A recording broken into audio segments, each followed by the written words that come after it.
everyone? This is another episode of Head in the Clouds, and today we're going to talk about tech success, career success factors, accountability and leadership, and integrity examples in the workplace. And integrity in the workplace is one of the most critical success factors for your career. We'll go over integrity examples. We'll talk about integrity and its impact on leadership. We'll talk about accountability in the workplace, which is really critical, and to my mind, the definition, a critical component of integrity.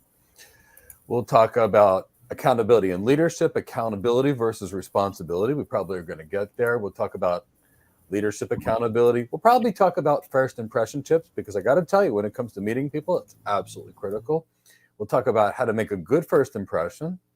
And obviously, we always talk about tech career success factors, how to advance in your tech career growth. Those just the kind of things we always talk about, whether it's cloud architect training or cloud architect career training or solution architect training. But tonight, it's going to be something that I would typically keep to my students, some leadership skills, our internal students. But this concept topic is so important, I wanted to share it with you all. So before we begin, and then Chris is going to announce everybody and do things, let me tell you about three big things right now. Right now, because the economy is challenging, we want to make sure all of you stand out from the crowd and get cloud hired. We're currently offering a 30% off coupon code. Use coupon code POTENTIAL so you can realize your potential. And that applies for everything, because we want you all getting cloud hired or getting cloud promoted. Next thing I wanted to tell you about is we're running a free Azure Solution Architect Expert Bootcamp next week. Join us, please. It's free. Azure's the number 2 cloud right now. Who knows, by the trend it's going, it could be the number 1 cloud in the future. Learn Azure. We're going to teach it to you completely free. So join us. It's going to be lots of fun. And it'll be like a real class. 20 minutes presentation, 10 minutes of questions and answers, like a real class. And again, we will never, ever, ever torture you with PowerPoint slides and voiceover. I wouldn't have to watch that myself. I tried to look at it for 10 minutes. I honestly, after 10 minutes, thought it was the worst torture ever. I'd never do that to you. Even free, we're going to give you a quality class, and it's going to be a great experience. And then after that, this Thursday, join us for our free How to Get Your First Cloud Architect Job webinar. Every day, people come from around the world once a week when we do this, and we tell them how to get hired. And you know what? We tell you what to do if you're in our program and what to do if you're not in our program. So in either case, you'll know how to get hired. We do it completely free. So there's that. So, Chris, I'm going to turn it over to you. Well, before I get you guys under control, we need to give Elonzo an opportunity to get a little out of control here. So let's hear from Elonzo real fast. I think you're muted, Elonzo. So let me engage and ready to talk. You know me. Dad's got to always put the gate on me when I get a little out of the box. But glad to be here. Everyone, glad to be here. It's always good to just engage with my friends and our team, and be able to just talk every Tuesday and just be, just engage with you guys every week. And it's just a lot of fun to just share what we know, share what we've experienced, and everything so that we can have a real great discussion. So I'm looking forward to talking about integrity and accountability and how that's relevant today and forever. It's a practice that everybody needs to engage with. Absolutely. And while we're at it, give us a hashtag cloud hired and tell us where you're from. We get people from all over the world. Oh, yeah, definitely. Yeah. So all right, I guess I'll take control now. You guys have been really, really tame today, but I think it's because, I'm going to hold you accountable. Yep. I came ready for the jokes today. Chris will get us. Yeah. And so we'll go with Craig's question here real fast. Where's the 50%? The 50% is gone forever. The 50% discount exists only when we launch a program at the very beginning. And we only had it for 1 month when we first launched the Cloud Engineer program. Right now, we have a 30% discount available to you. And I know Leo shared that in the chat box. So the 50% is a very rare opportunity, and it's only happened once, and unfortunately it's over now.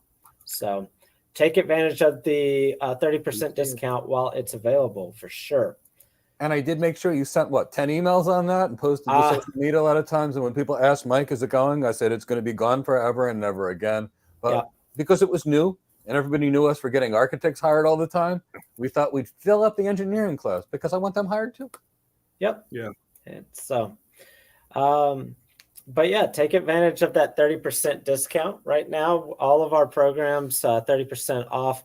If you do a 3-month payment plan, it'll be less than $250 a month for 3 months. Or if you do a one-time payment and it's one payment of $700, and you have access to all of our content now and all of our content in the future, as long as content is being made, which I don't see Mike slowing down anytime soon. No time soon. There's added content that goes in there. Yep. So, all right, let's get on topic here. So as Mike mentioned, and as I mentioned in some emails and some social media posts, because I like to hit everybody with the topic a couple of times, we're going to be talking about integrity, and we'll also be talking about accountability. There's lots of keys to success, both in your career and in life, but integrity is one of the most important. And so let me first read some definitions so that we can know what the textbook definition that apparently is the agreed upon definition of what integrity is. So I've got Cambridge Dictionary and Merriam-Webster Dictionary. We'll start with the Cambridge. Integrity is the quality of being honest and having strong moral principles that you refuse to change. According to Merriam-Webster, their definition is a little more succinct, but a lot more to the point. Integrity is a firm adherence to a code of especially moral or artistic values. Incorruptible. I like that. So those are the two selected definitions of integrity. Now, also from Cambridge Dictionary, for accountability is the fact of being responsible for what you do and able to give a satisfactory reason for it, or the degree to which this happens. From Merriam-Webster, the quality or state of being accountable, okay, especially an obligation or willingness to accept responsibility or to account for one's actions. So those are the textbook dictionary definitions of integrity and accountability. But those are very, very, very narrow, very focused, and very succinct. We could write volumes about integrity and accountability. And I believe I'm just going to say probably hundreds, if not thousands of books have been written about integrity and accountability. And if not directly about integrity and accountability, then they are the theme of a novel, if it's a novel. Or a movie. There are countless forms and different mediums about these two topics. So I'm going to let Mike take over for a little while, and we'll hear from Mike about integrity. And I'll go over my definition for a little bit. I'll have Elonzo go over his definition for a little bit, and then Chris go over, and then we'll talk about putting the pieces together for an example. So to me, integrity is a few things. Do what you commit to. I mean, if you say you're going to do something, do it. If I borrow something from someone, I give it back because I promised them I would. Think about it this way. If you loan something to someone and they break it, they should give you another one because that's what integrity is. That's what people with good integrity is. So saying what you're going to do and doing what you say. But it's also accountability is a critical component to me. Own it, what you did, your successes and your failures. Because no matter what, we are responsible for our success to at least some degree. When we do something right, own it and reap the rewards. When we do something wrong, own it and show we're a person of integrity. Take the punishment because it's part of the job. Not blaming others for our own mistakes. This to me is a critical success factor I'm going to talk about later. This is one of the biggest things that I see keeping from people to reaching their goals. They blame others for their own mistakes and lack of ownership. And that one is super critical. And we'll talk about that. And I'll tell you how most people don't and how you can do things differently. But it's also sharing credit. If you're a cloud architect and you're working with a team of 50 engineers to get a job done, when you get a win, you didn't win. Everybody won. And you must share that credit with everyone. If you don't, your name is gone. Your integrity is gone. People see you as a taker. It involves not selling things to people that they don't need. How many times have you seen people ask me, hey, Mike, can I buy both your cloud architect and cloud engineer program at the same time? And I say, no. Which career do you want? Buy the one that's related to your career, because I don't want to sell things that are not right for people. And I'll openly tell them, and you've seen me do it, don't buy this. It's not right for you. So there's that. And honoring your commitments and following through. They're going to be, to me, those things that are integrity. But really, if nobody's watching you, you still got to act that way. Because it follows you. It's a way of living. It's a way of life. It's how we carry ourselves. That's my definition. Let's go to your definition, Elonzo.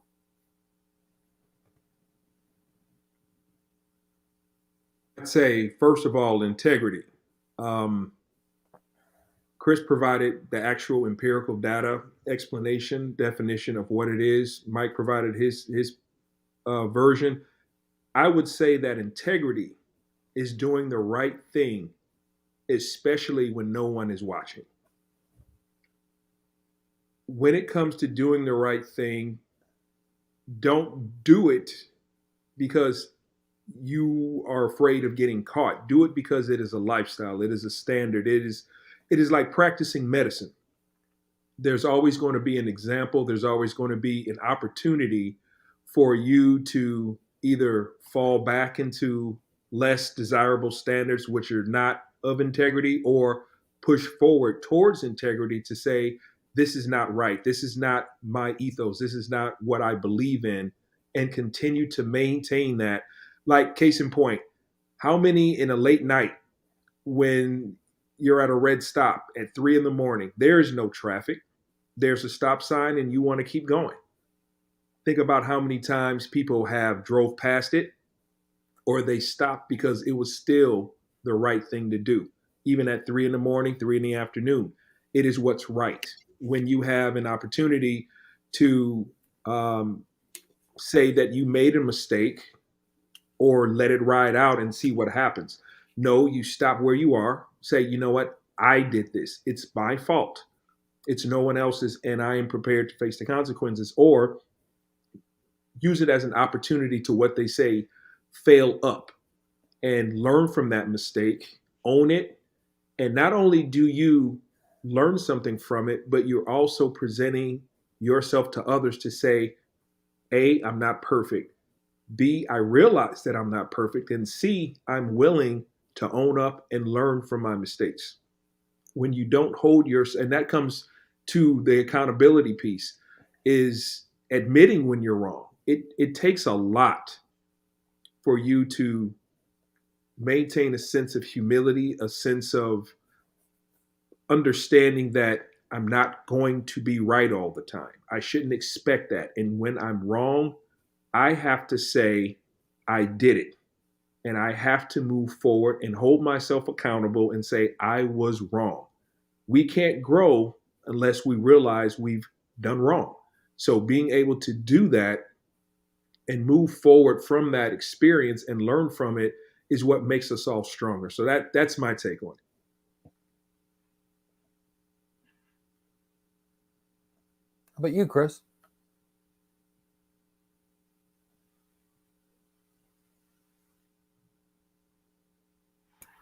Gosh, I couldn't find myself. Jesus, that was something else. I apologize about that. I made a mistake. Yeah, that's accountability. There we go. See, he's already admitting it. So I made a mistake of having 1, 2, 3, 4, 5, 6, 7, 8, 9, 10, 11, 12, 13, 14, 15, 16, 17, 18, 19, 20, 21, 22 tabs open.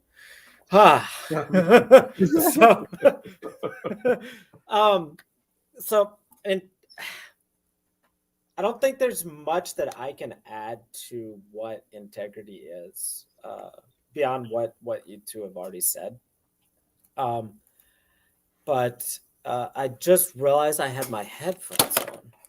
Wow, Mike, how'd you let me get away with my I headphones thought on? that's what you wanted to. I thought that was No. you look for you, Chris. I was looking at it saying, something's bothering me tonight, but I'm kind of tired today, so I didn't exactly notice it. That's why I'm not bouncing off the walls like usually.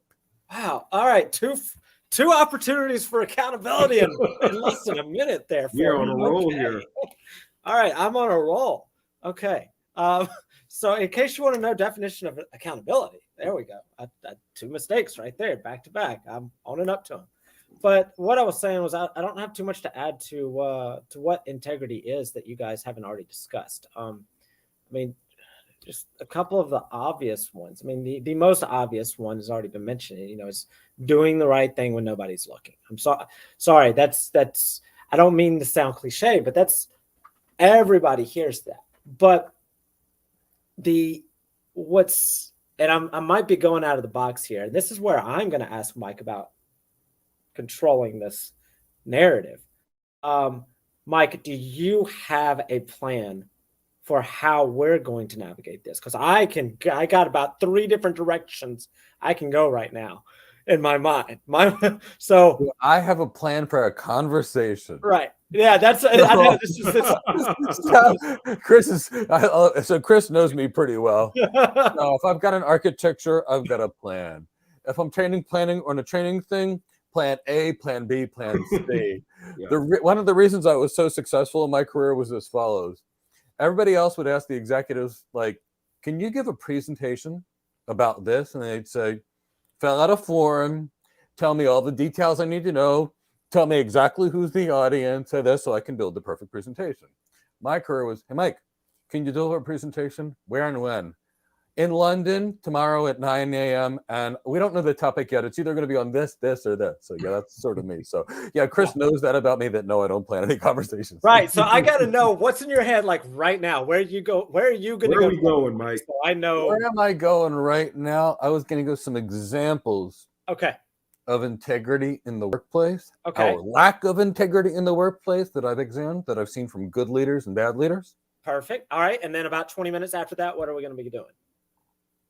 Well, then we'll talk about, I think we're going to be on this topic for about 45 minutes. And then I want to make sure we do some questions. And Angela's got a good one with regards to cultural relativity, which we'll talk about. Yes. So that's what I wanted to. So I was looking at that's actually so smart that I'd almost spend 15 minutes on it because that's international business. Yes. So Angelo had a second question in there. That was one of my directions that I was going to go. Yeah. Let me go down a small rabbit hole, and then I think talking about examples of integrity or lack thereof in the workplace is the great next stop. So let me bring myself back up here. All right, there we go. All right, now that I know what I'm doing, let's keep going. So what I have to add to, I guess, the definition of integrity is that it's not a skill.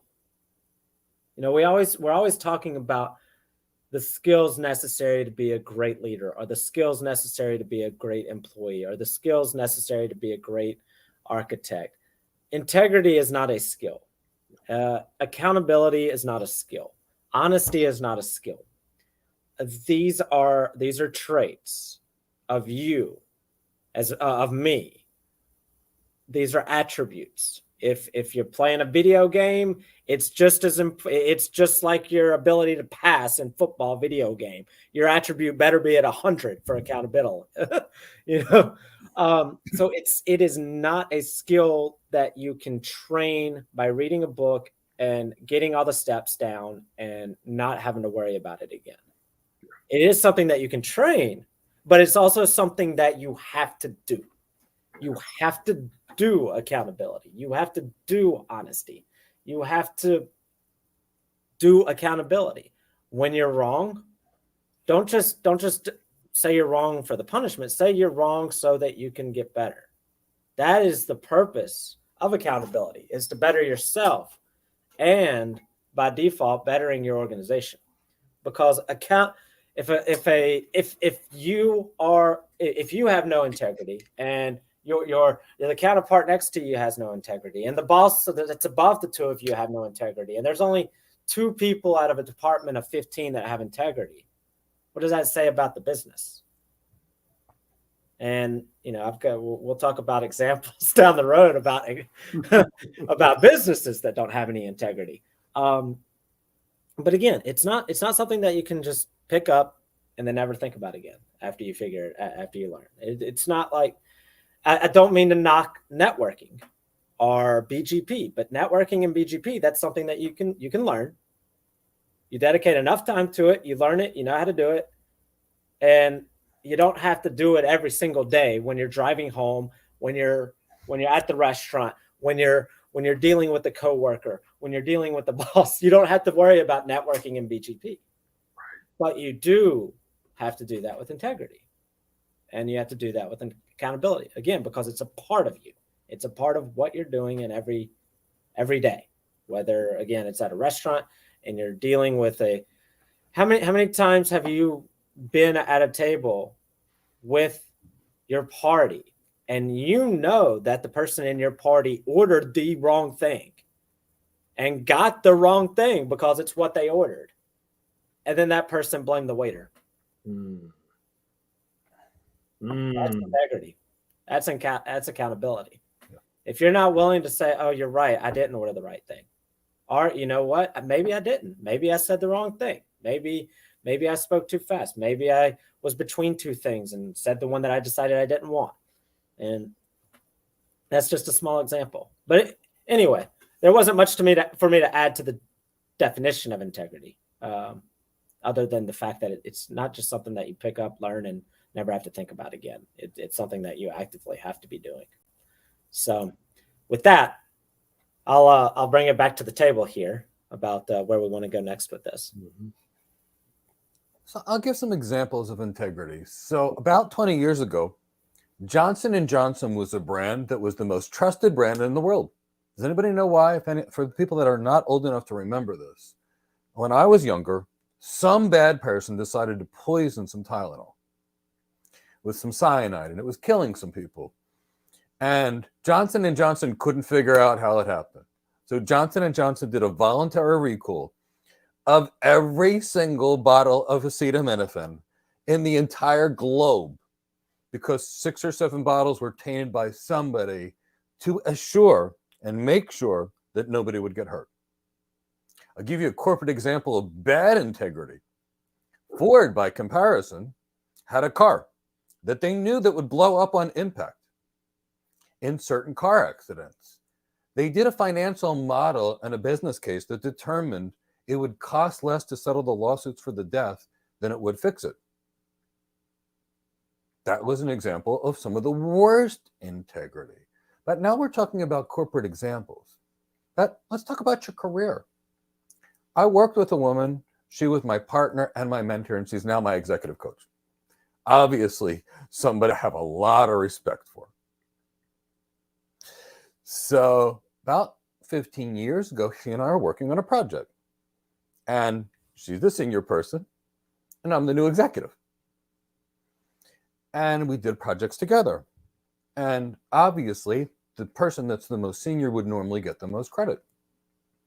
Every time someone came over to her and said, and said, oh my God, you did a great job on this project, she said, no, Mike and I did a great job on this project. Mike did this.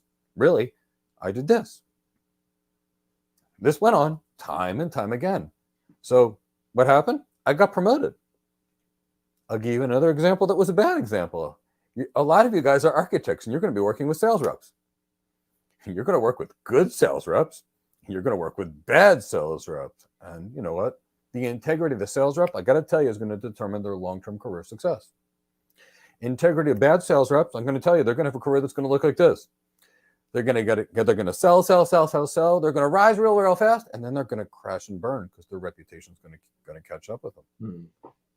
I worked with one sales rep. I first met him, and the first day I met him, everything he said was perfect.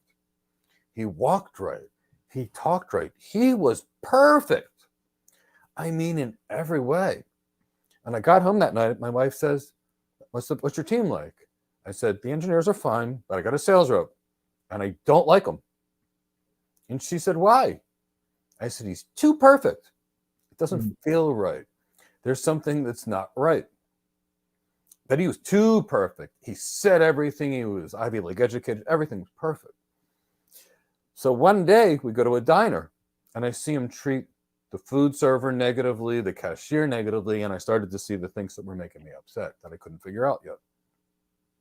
Then I worked with him. I designed a very expensive solution, sold the solution. I decided I was moving away to Florida.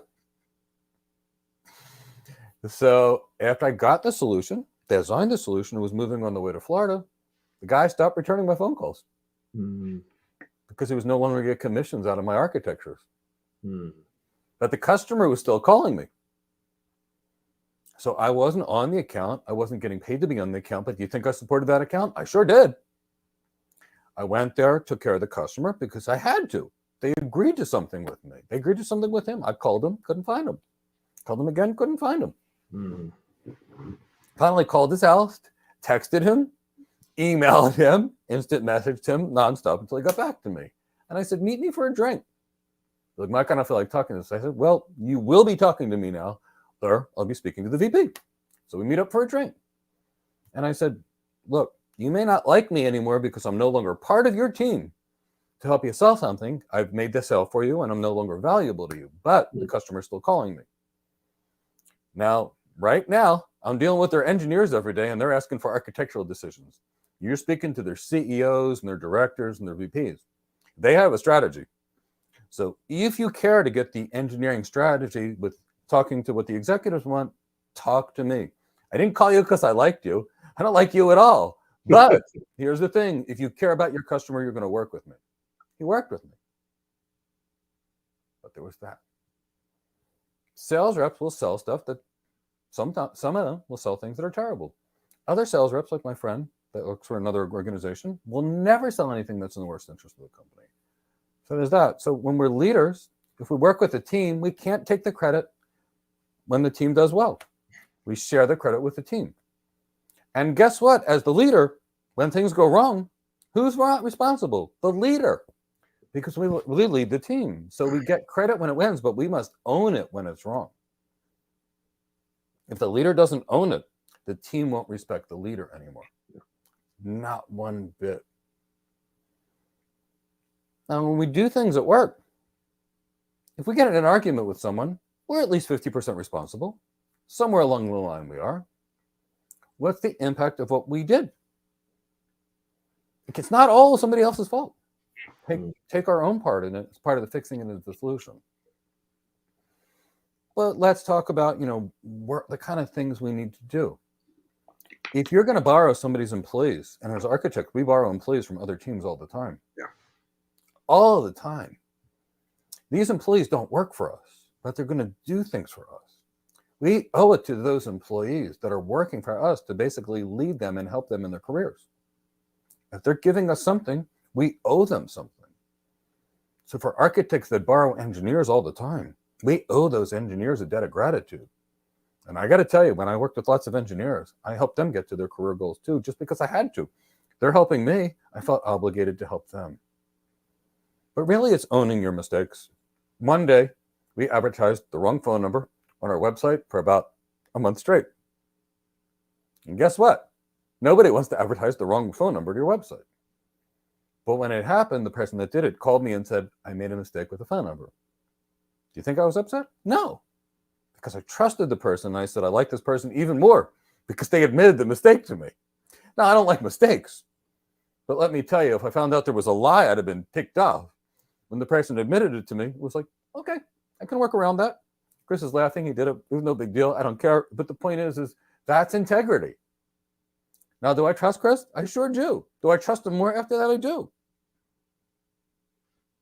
He owned it. It's okay. I'm not frustrated. He's laughing because he knows exactly how easygoing I was about the whole thing because it happens. Integrity. I'm also laughing because thank God it wasn't actually the website. It was just multiple YouTube streams. That was YouTube streams. I don't know. YouTube So I'm like, thank God it wasn't the website. Oh my God, if it was the website, it'd be. But yeah, but your point still stands. Yeah. But it's the same thing either way. Yeah. We had a student that came that thought we were going to teach a data science program. I don't know where she came from. We have everybody on their first day submit a career plan. We realized she said, "I want to be a data scientist." We said, "I don't think we can help you." Here, thank you. But we took care of her and we made it right with her instantly because that's not what we do. It wouldn't be right to say we could. I recently saw somebody say, "I'm teaching, Brand, good luck, exciting news. I'm teaching an AWS Certified Solution Architect course." The person's never worked in tech in their life. They passed the certification, and now they're teaching it to someone. How can that person help anyone? It can only hurt people. So it's just those kind of things. I think if you act the golden rule, treat others the way you want to be treated, but always do what you say. Right. Always. If you're going to be somewhere at 6 o'clock, you be there at 6 o'clock. But one thing that I kind of think goes into integrity, and most people don't, the ability to be responsive. And I believe responsiveness is really critical too. Yeah. And here's what I mean. If Chris sends me a text message at 10 o'clock at night, I'm going to respond to him. Probably at 10:01. But even if it's 10:15, I'm still going to respond to him. And if I can't respond to him for a reason, like I was doing a review, one of our students got hired today, and the manager called me and said, "What kind of employee was she? What should we go with this? What we'll do with this?" And I answered him. And I called, left a message, and he sent me a text message that said, "Thank you so much for your message. Do you have time to speak later?" And I said, "I don't have time to speak later, but I will tomorrow." And he said, "No, your message was enough." I'm thrilled. But the point is I followed through. It was busy, but I still did it. We still communicated. The person's now hired. No matter how busy my day gets, I can't ignore that. When an employer checks a reference on somebody here, I have to do it because we've got to honor our commitment. So they're just some examples. But lastly, the last thing is not blaming others for someone's mistakes. I'll give you a really good example of something that happened recently. One of my best friends was sitting in a parking lot with me. In the parking lot, someone backs up into them and says, "You were in my blind spot, it's your fault." And I said, "Let me just understand what you're saying." And they said, "I couldn't see you because you were in my blind spot, so it's your fault. You're responsible and you're going to do this." And I said, "You were backing up and we weren't moving. You're responsible, you're responsible." I said, "Okay, let me call the police." Called the police came over and gave the kid a ticket. Instantly. Now, if the kid didn't say anything to me, and he was like, "I'm so sorry this happened," well, we would have exchanged information. People would have called their insurance companies. The police would have been called. And he wouldn't have had a ticket. He wouldn't have anything on his record. He got it because he blamed someone else. And I said to the person I was in the car with, I said, "This person's blaming you.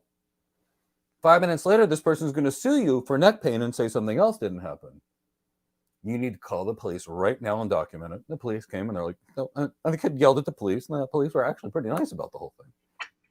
But the point is that's integrity and accountability. You can't blame others for your own actions. You accept responsibility, accept credit when it's good, accept the punishment when it's bad. So they're kind of, to me, some of those most critical things. Let's go to Elonzo. I'm some examples of integrity or lack thereof.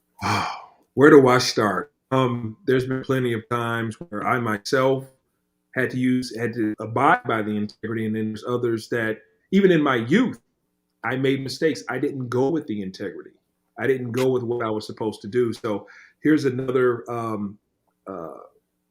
situation where there was an employee that I worked with back in my days of marketing, and I was working on a campaign. I was working on, it was actually a serial campaign, which was really fun. It was a lot of moving parts. It was a lot of late nights, think tanking, putting together these ideas, characters, drawing them out, submitting iterations back and forth. It was a large program, a large campaign. So I initiated some ideas, sent them to the director, and I never heard back from them, from the customer. Turns out that they locked me out of the conversations because he took the credit for my designs. I was furious, of course. However, the thing is that I had some initial conversations with the rep about these designs, and we ended up matching up the conversations and the information against what was drawn out and against what the director had said. Mine were consistent, his were not. And he forgot that small detail that I always do is that I add a little bug to all of my artwork so that in the event that there's some plagiarism, I can refer to that. And I did exactly that. He was terminated because not only did he embarrass the organization, he shared some lack of integrity.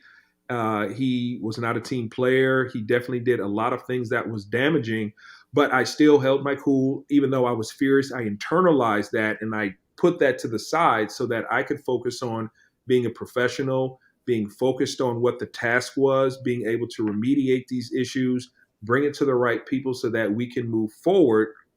And so the client was happy because we took care of that in-house so that they wouldn't have to deal with any of the backlash of it.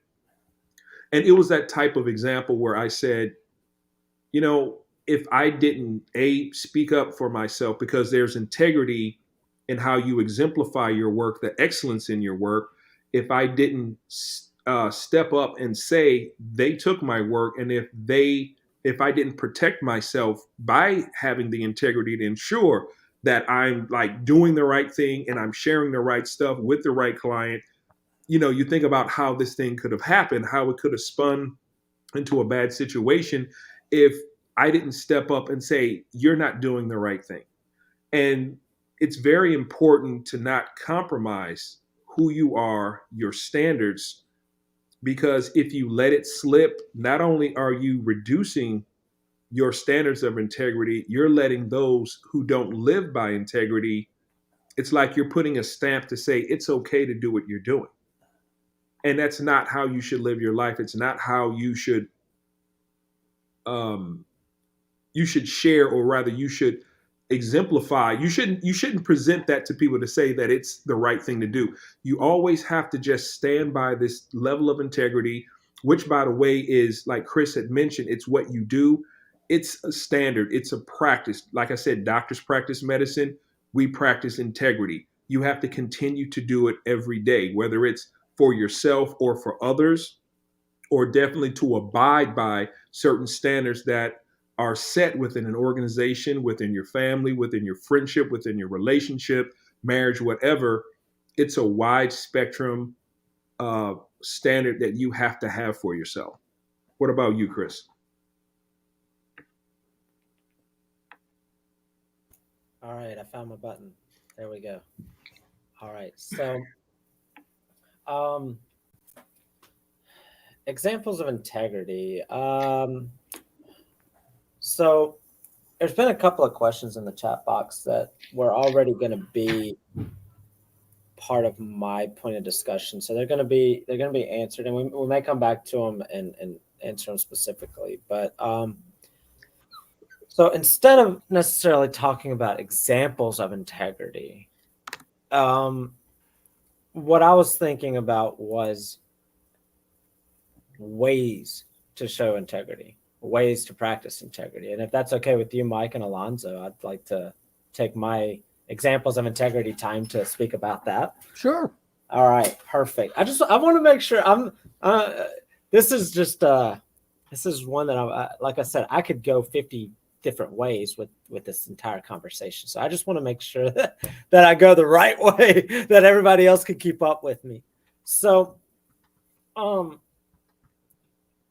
the practicing integrity is the thing that will probably trick most people up, because most people make it out to be this ethereal thing that's unapproachable. And it really is as simple as just being honest. And Mike and Elonzo both kind of hit on them at different points. I can't remember exactly what they said, but responsiveness is one of them. Somebody sends you a message or gives you a call or send you an email, respond. Just as simple as just even acknowledging that it has been received. Right. If you commit to something, no matter how big or small it is, commit to what you know you can actually do. Don't just commit to something because it feels good to commit to it. Don't commit to something because you think it's what somebody wants you to commit to. Don't commit to doing something because it's like, oh yeah, that'll look great if I'm able to accomplish that. Or my boss will think great of me if I do this. Don't commit to things for any reason other than you can actually accomplish them. Mm. Because if you commit to something and then you don't accomplish it and you fail, it's most likely not going to affect only you. It is most likely going to affect an entire cascade of people. Let's use Elonzo's example, this individual that was attempting to steal this creation or the acknowledgement of this creation. How many other people might they have done that to? Many. And how many other campaigns would have been affected if this person continued doing this? Which would have eventually led to financial loss by the company, most likely.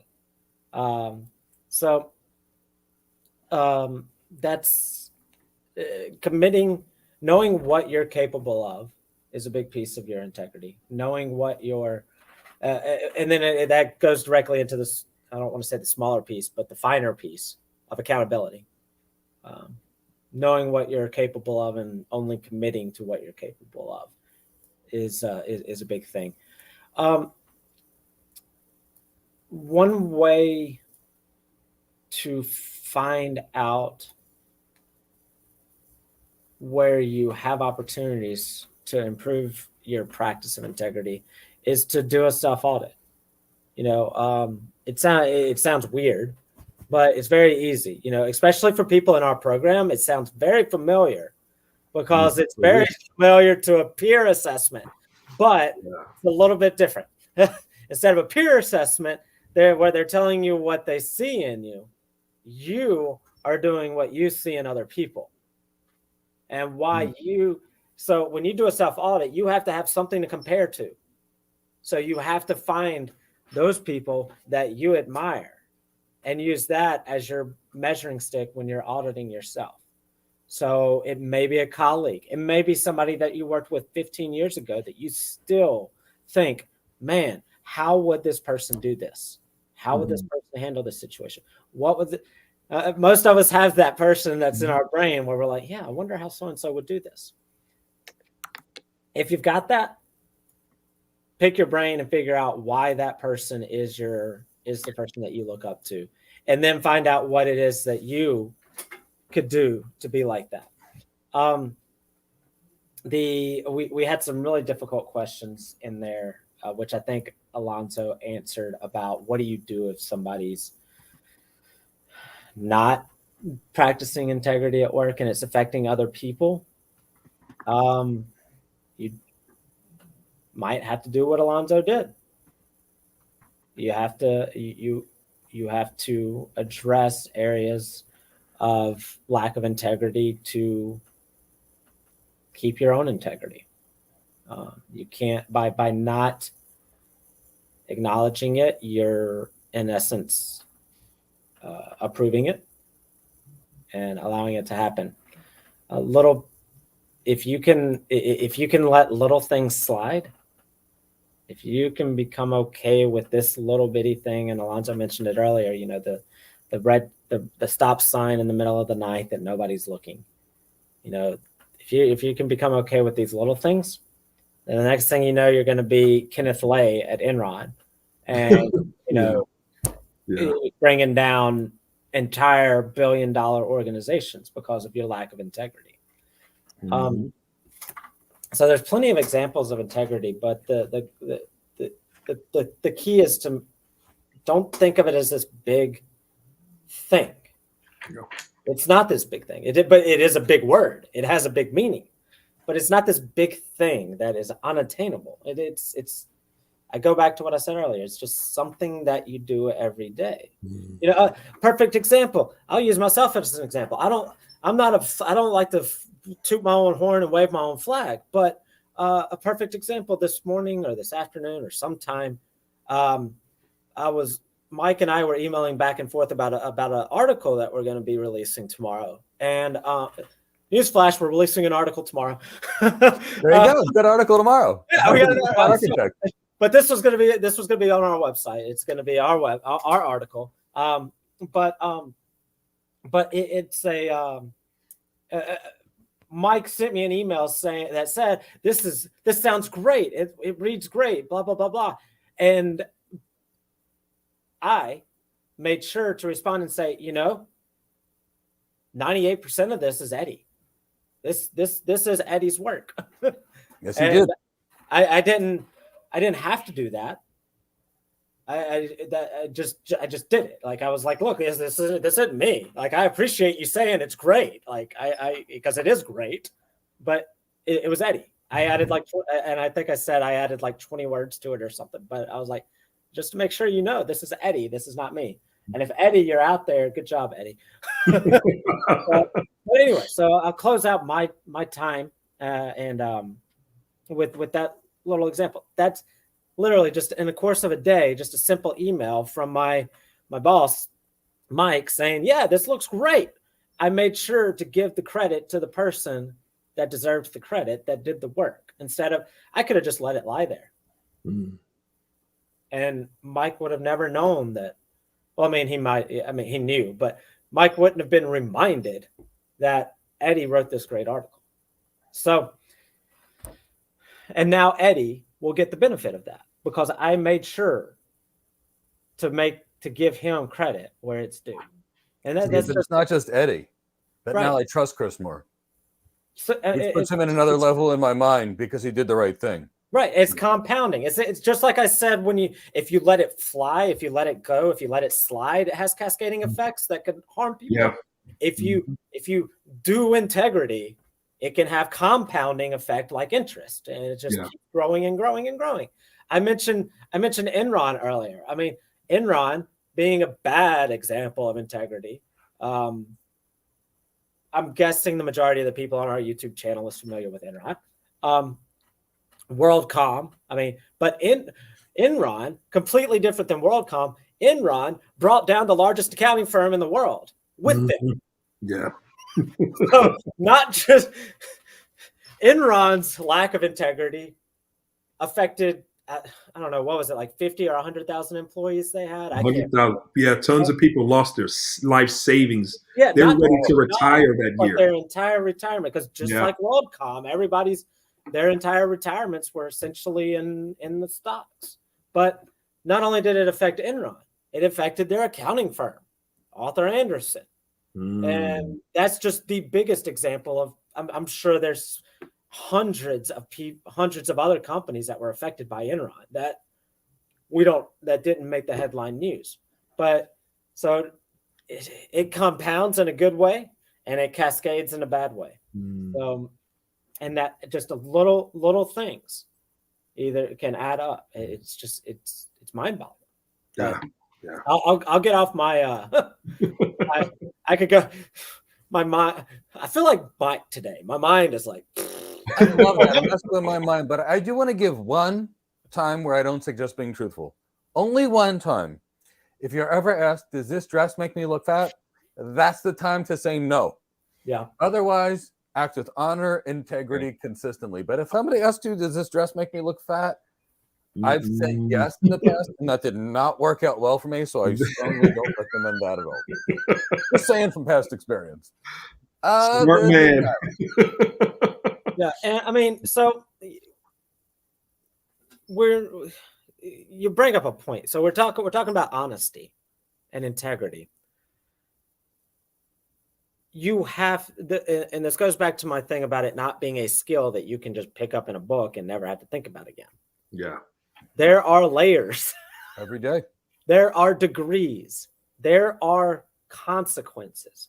So, okay, you have this situation where there is a lack of integrity. How do you handle it? Interesting question, Chris.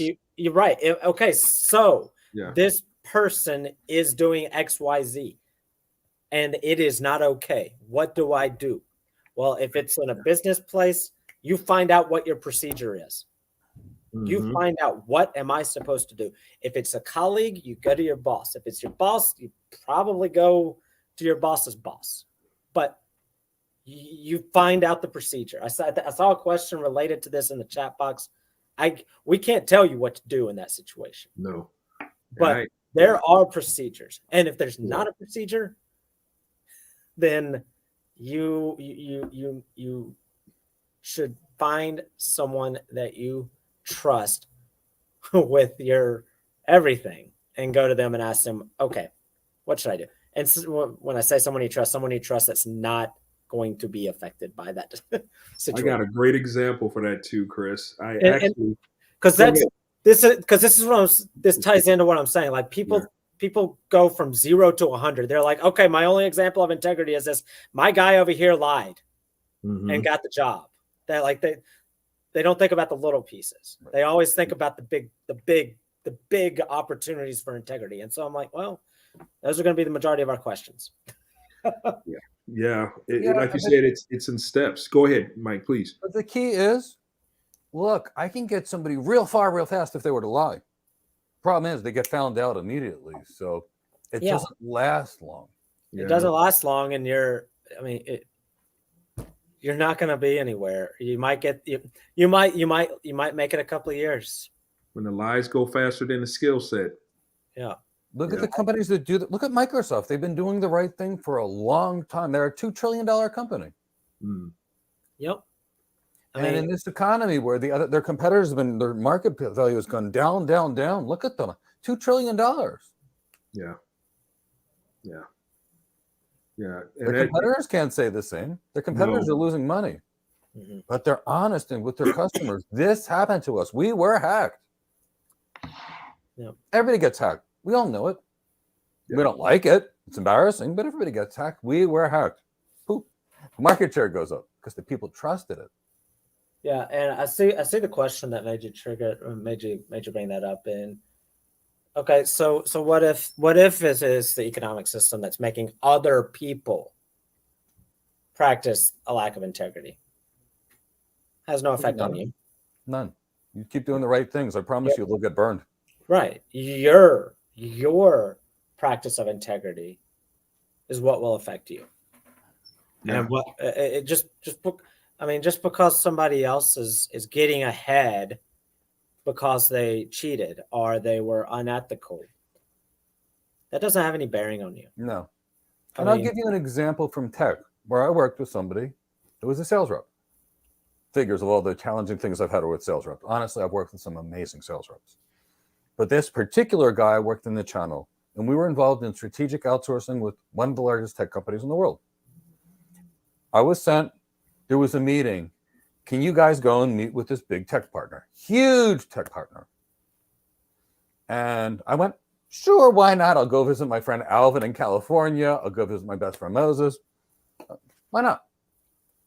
Sales rep says, I'm not going out there for this nonsense thing.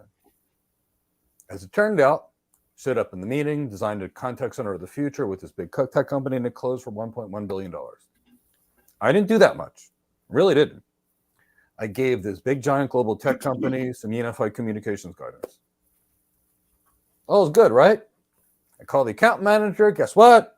This is happening. Good news for both of us. That's what you think, right? Next team meeting on Monday. I'm flying back from San Jose. And they're on this meeting. And this person says, I closed this deal all on my own. Mike wasn't willing to go to California. And I didn't know this. I heard about it. And he says this on the team call. My manager's on the call. His manager's on the team call. My manager says, well, I saw Mike because he came to my house. I've signed his expense report and I approved his travel. David, where's your expense report? Ouch. And his manager's in the room. And she says, he didn't travel last week. Ooh. And so that happens in the call. I don't know this. At the same time, that week, I traveled to like 6 countries, back and forth like a crazy robot.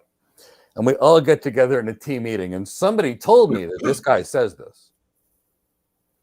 So I'm going to confront him in an emotionally intelligent, polite sort of way, because that's the way I'm going to do, and let him know that this kind of behavior will never occur again, and that he will share the credit, and that I won't get him fired for lying if he does the right thing. I was going to just make that abundantly clear in the most emotionally intelligent sort of way. So I get there, and in those days, I'd like a good scotch. Ordered a Macallan 25, shows up, order a second one, had 3 of them that night. It was, admittedly, I spent $100 on scotch. When the bill comes, and I'm ready to talk to this guy, the director says, "Who got the expensive scotch?" And the whole room goes quiet, and everybody knows it's me. Everybody knows it's me. So I start to say something, and then this sales guy says, "It's got to be Mike. He likes expensive scotch." I said, "It was me. I'm happy to pay for the scotch. It was a long week." The director says, "I don't care about the scotch. I wanted to see who was the weasel it was going to say and who didn't have integrity." So then I had a discussion with him and his manager. And I said, "Look, I'm not upset about what happened." I said, "We're a team. I went, we won. That's what teams do." I said, "But I do have an issue with him taking credit for 100% of everything when they weren't even there." I said, "I don't know how I can trust this person and ever work with this person in the same team ever again. The trust is lost." The manager says, "Do you want this person terminated?" I said, "No. I think he's learned his lesson. I don't think he will ever lie, cheat, or steal and hurt anyone else again. I think you should observe him and make sure it doesn't occur, but I don't want to see him lose his job. I got another promotion coming out of this already. I already received the job offer. I can't work with him again. I just want you to know how that affected me." They were so grateful. "Who do you think got promoted? Who do you think got promoted again? Who do you think got promoted again? You think this guy ever got promoted?" Right. No, because he had no integrity, and they found him out. Now, when I met him, he was in a better position than me. I actually stood up for the guy despite him hurting me. But the key is emotionally intelligent, and that's why you've got to learn how to control your emotions and other people's emotions. You've got to basically do this, because if not, you get walked all over. At the same time, you can't start a conflict either. So it's that fine line, and that's why emotional intelligence and empathy are so critical to the picture. I think that's a real good point, and it's funny how that segues into my example, and taking it back to what Chris had mentioned about Arthur Anderson. I had a professional that I know that actually worked for Arthur Anderson. Made a lot of money. They were hand over fist in money, and obviously why. So it got to the point where people started asking some information about Enron, and things started to get out of hand. Things started to boil over. It started to really, really, really become a public issue. So that person went to work, and it was, and this is dating me a little bit. I don't know if anyone remembered that movie, The Firm, where people were literally shredding documents. This was what was told. They were shredding documents and asked her to shred along with her. And she said, "Well, at this point in time, I have a meeting, but I will get back to you." She ran out of there as quickly as she could, because before she saw that, there was leadership that was asking her to join in. So that totally eliminated any type of North Star, if you will, of integrity on how she can navigate past this issue when the whole company was compromised. And because of that, because she decided to get out of there, and although she was called by LEO regarding this issue, she got out of there at the right time because she had integrity. Everyone else either got fired or they went to jail because of their involvement with shredding documents. And because that lack of integrity spun to and ramified and affected so many people, and it was such a situation whoever is familiar with the Sarbanes-Oxley compliance rule, that's where it came from. So you have to protect your integrity. You have to maintain that. You cannot slip, because that gentleman, by grace of Mike, still maintained his job, albeit he lost the faith, he lost the support and trust, but he still had an opportunity to somehow win it back. In my friend's instance, if she didn't maintain that integrity, she could have very well, she, instead of being like quit and resign, she could have gotten fired. She could have ended up in jail. And with that type of white collar crime, she could have been a felon. So you think about how you are your own life preserver. You are your own standard.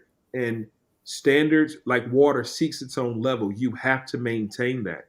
There can't be, and there was this, and you know, I'm promised to be focused, Chris, on this one, but I'm going to use some examples. However, the example that I used was way off cuff, but however, basically it says, if you sit and stink too long, it stops smelling. Yep. It stops smelling. So that means that if you continue to compromise in your integrity, it gets easier and easier and easier. Yeah. So you have to get out of the stink. You don't have to be a part of it. And it's just, you know, it's the example is very funny. However, it's very important and very serious to make sure that you maintain your integrity inside of professionalism, of a professional career, and outside, because it's a lifelong practice, and it exists. It's not in a vacuum of 9 to 5. It's your life, and you have to maintain and protect that. You have to. Yeah. So if you gentlemen will allow me, Yeah, I would like to, you know, I'd like to support us with outside information. You know, I like to research things. gotta have a data guy or girl. Yes, Gotta have somebody that's analytical in your team. Yeah. It's not me, it's Chris. I So- kind of have visionary ideas and stuff. Last week I had a lot of data points and then a list. Well, this week integrity is kind of hard to do data points on, but I got a data point. Okay. I got A, and it's not even I don't even have a number to go with it, but I got a data point, and then I got a list for you. So the first thing that I want to share with you is a data point, and I got to find my tab here. As I mentioned earlier, I've got 20 something tabs, so give me just a second. I would have Okay. more than two. For that reason. All I right. still get lost. So here we go.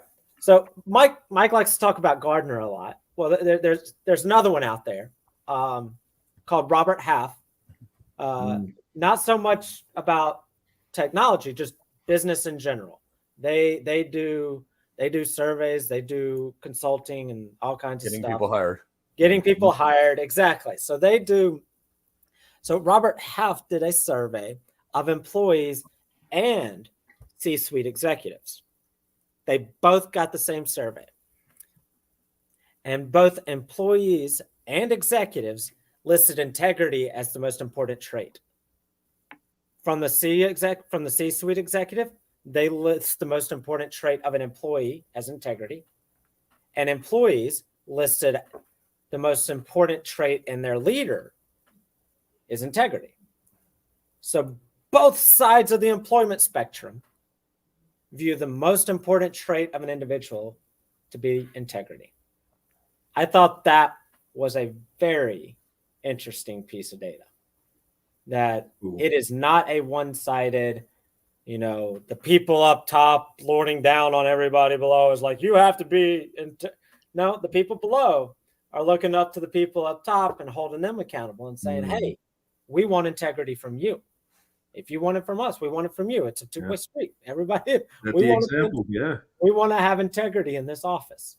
So I thought that was a very interesting data point. And again, coming from Robert Half, I find that one being a very, very strong data point. Before I get to my list, did anyone want to talk about that data point before we? You know what? I'm thinking about, now that you reminded me, Chris, and this is relevant as well, Mike. There was a gentleman, he did some quantitative and qualitative research on the development group of SEAL team of Naval Special Warfare. And they asked themselves, what's most important to you in regards to a teammate? Now, I'm just on the assumption that people don't know what the development group is. That is the top level. That's the tier 1 level of Navy Special Operations. It's what they call the SEAL United Team States. 6. Yeah, SEAL the Team official 6. name. Yeah, that's the official name. And they said that they would rather, there was 2 guys. The guy, he's very proficient at what he does. He's very proficient with all sorts of the tactical, all sorts of life-saving, anti-terrorism, counterterrorism. He is the man. He knows how to do the job and do it well. However, there's a guy who does not do it as well. He's got a little bit to learn. He's still working on his proficiencies. But they said, can I trust him with my wife and with my life? The guy who did really well with all the tactical acumen and everything else, but his integrity really wasn't all that great. Versus the guy who needed a little work, and he's, considered average when they're top tier. He's not top of the 10%, but he's still someone that you can rely on when things get bad, when you can trust with your money, trust with your family.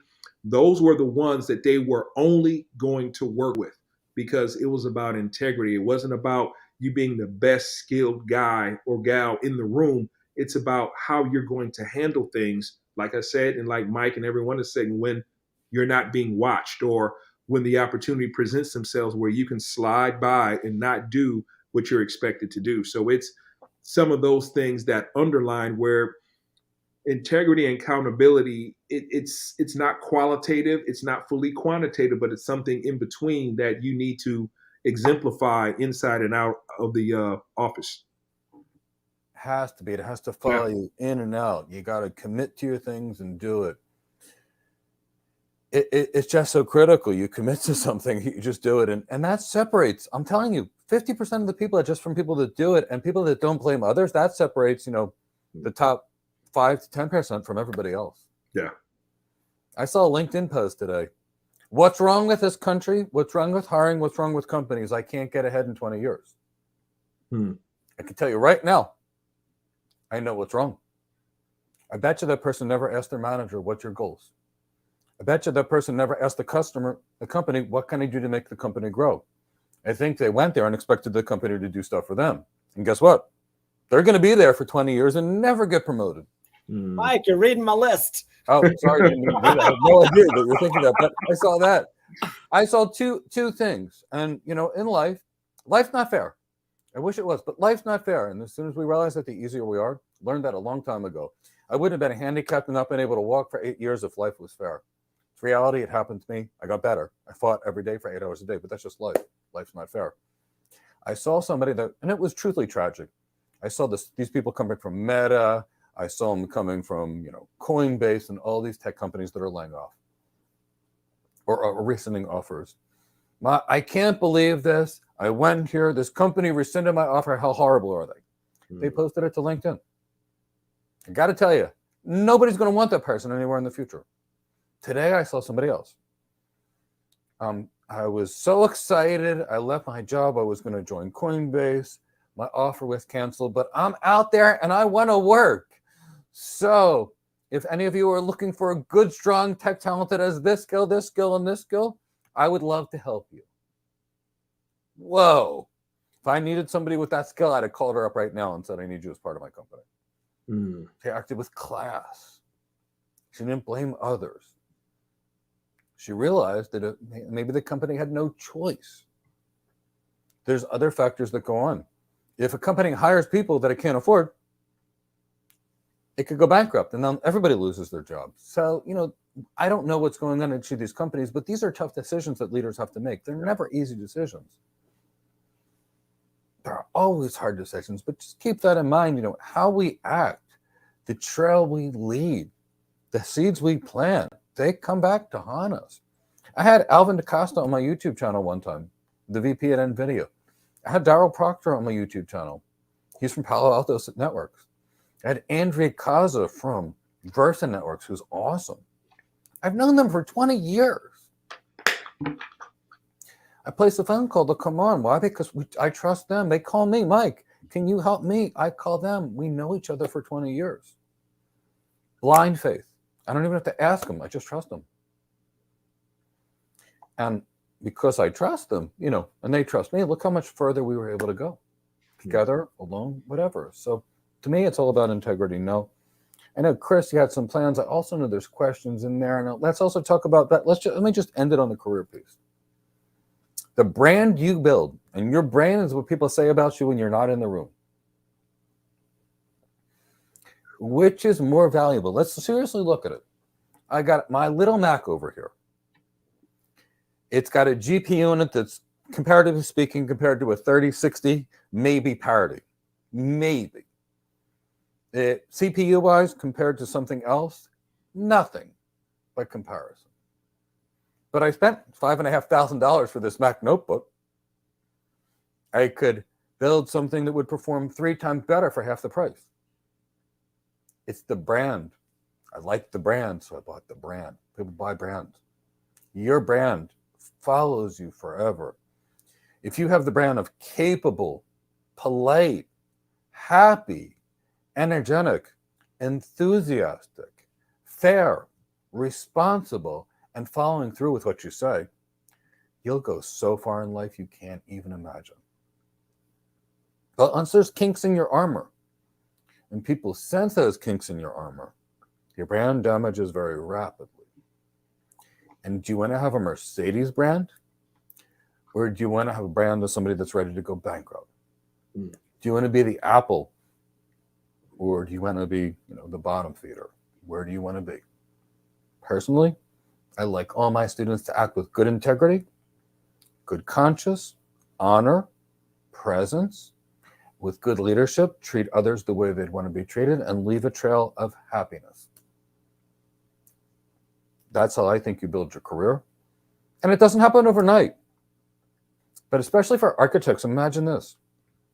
Today, you're meeting with the CEO of this company, their CTO, their COO, their CFO, and their executive vice president teams and SVPs. Tomorrow, you're doing that with another company. The next day, you're doing that with another company. 5 years pass. How many executives do you know?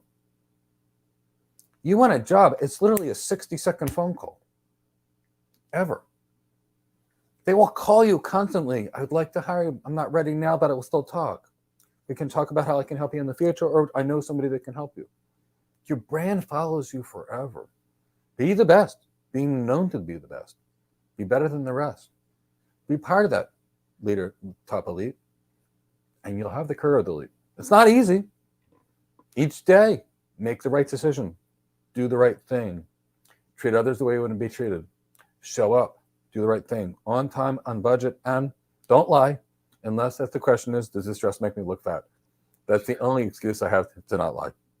Age as well, Mike. Let's throw that in there too for coverage. Oh, yeah. Age as well, yeah.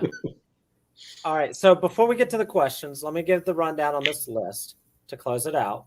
And like you said, there's lots of good questions in there.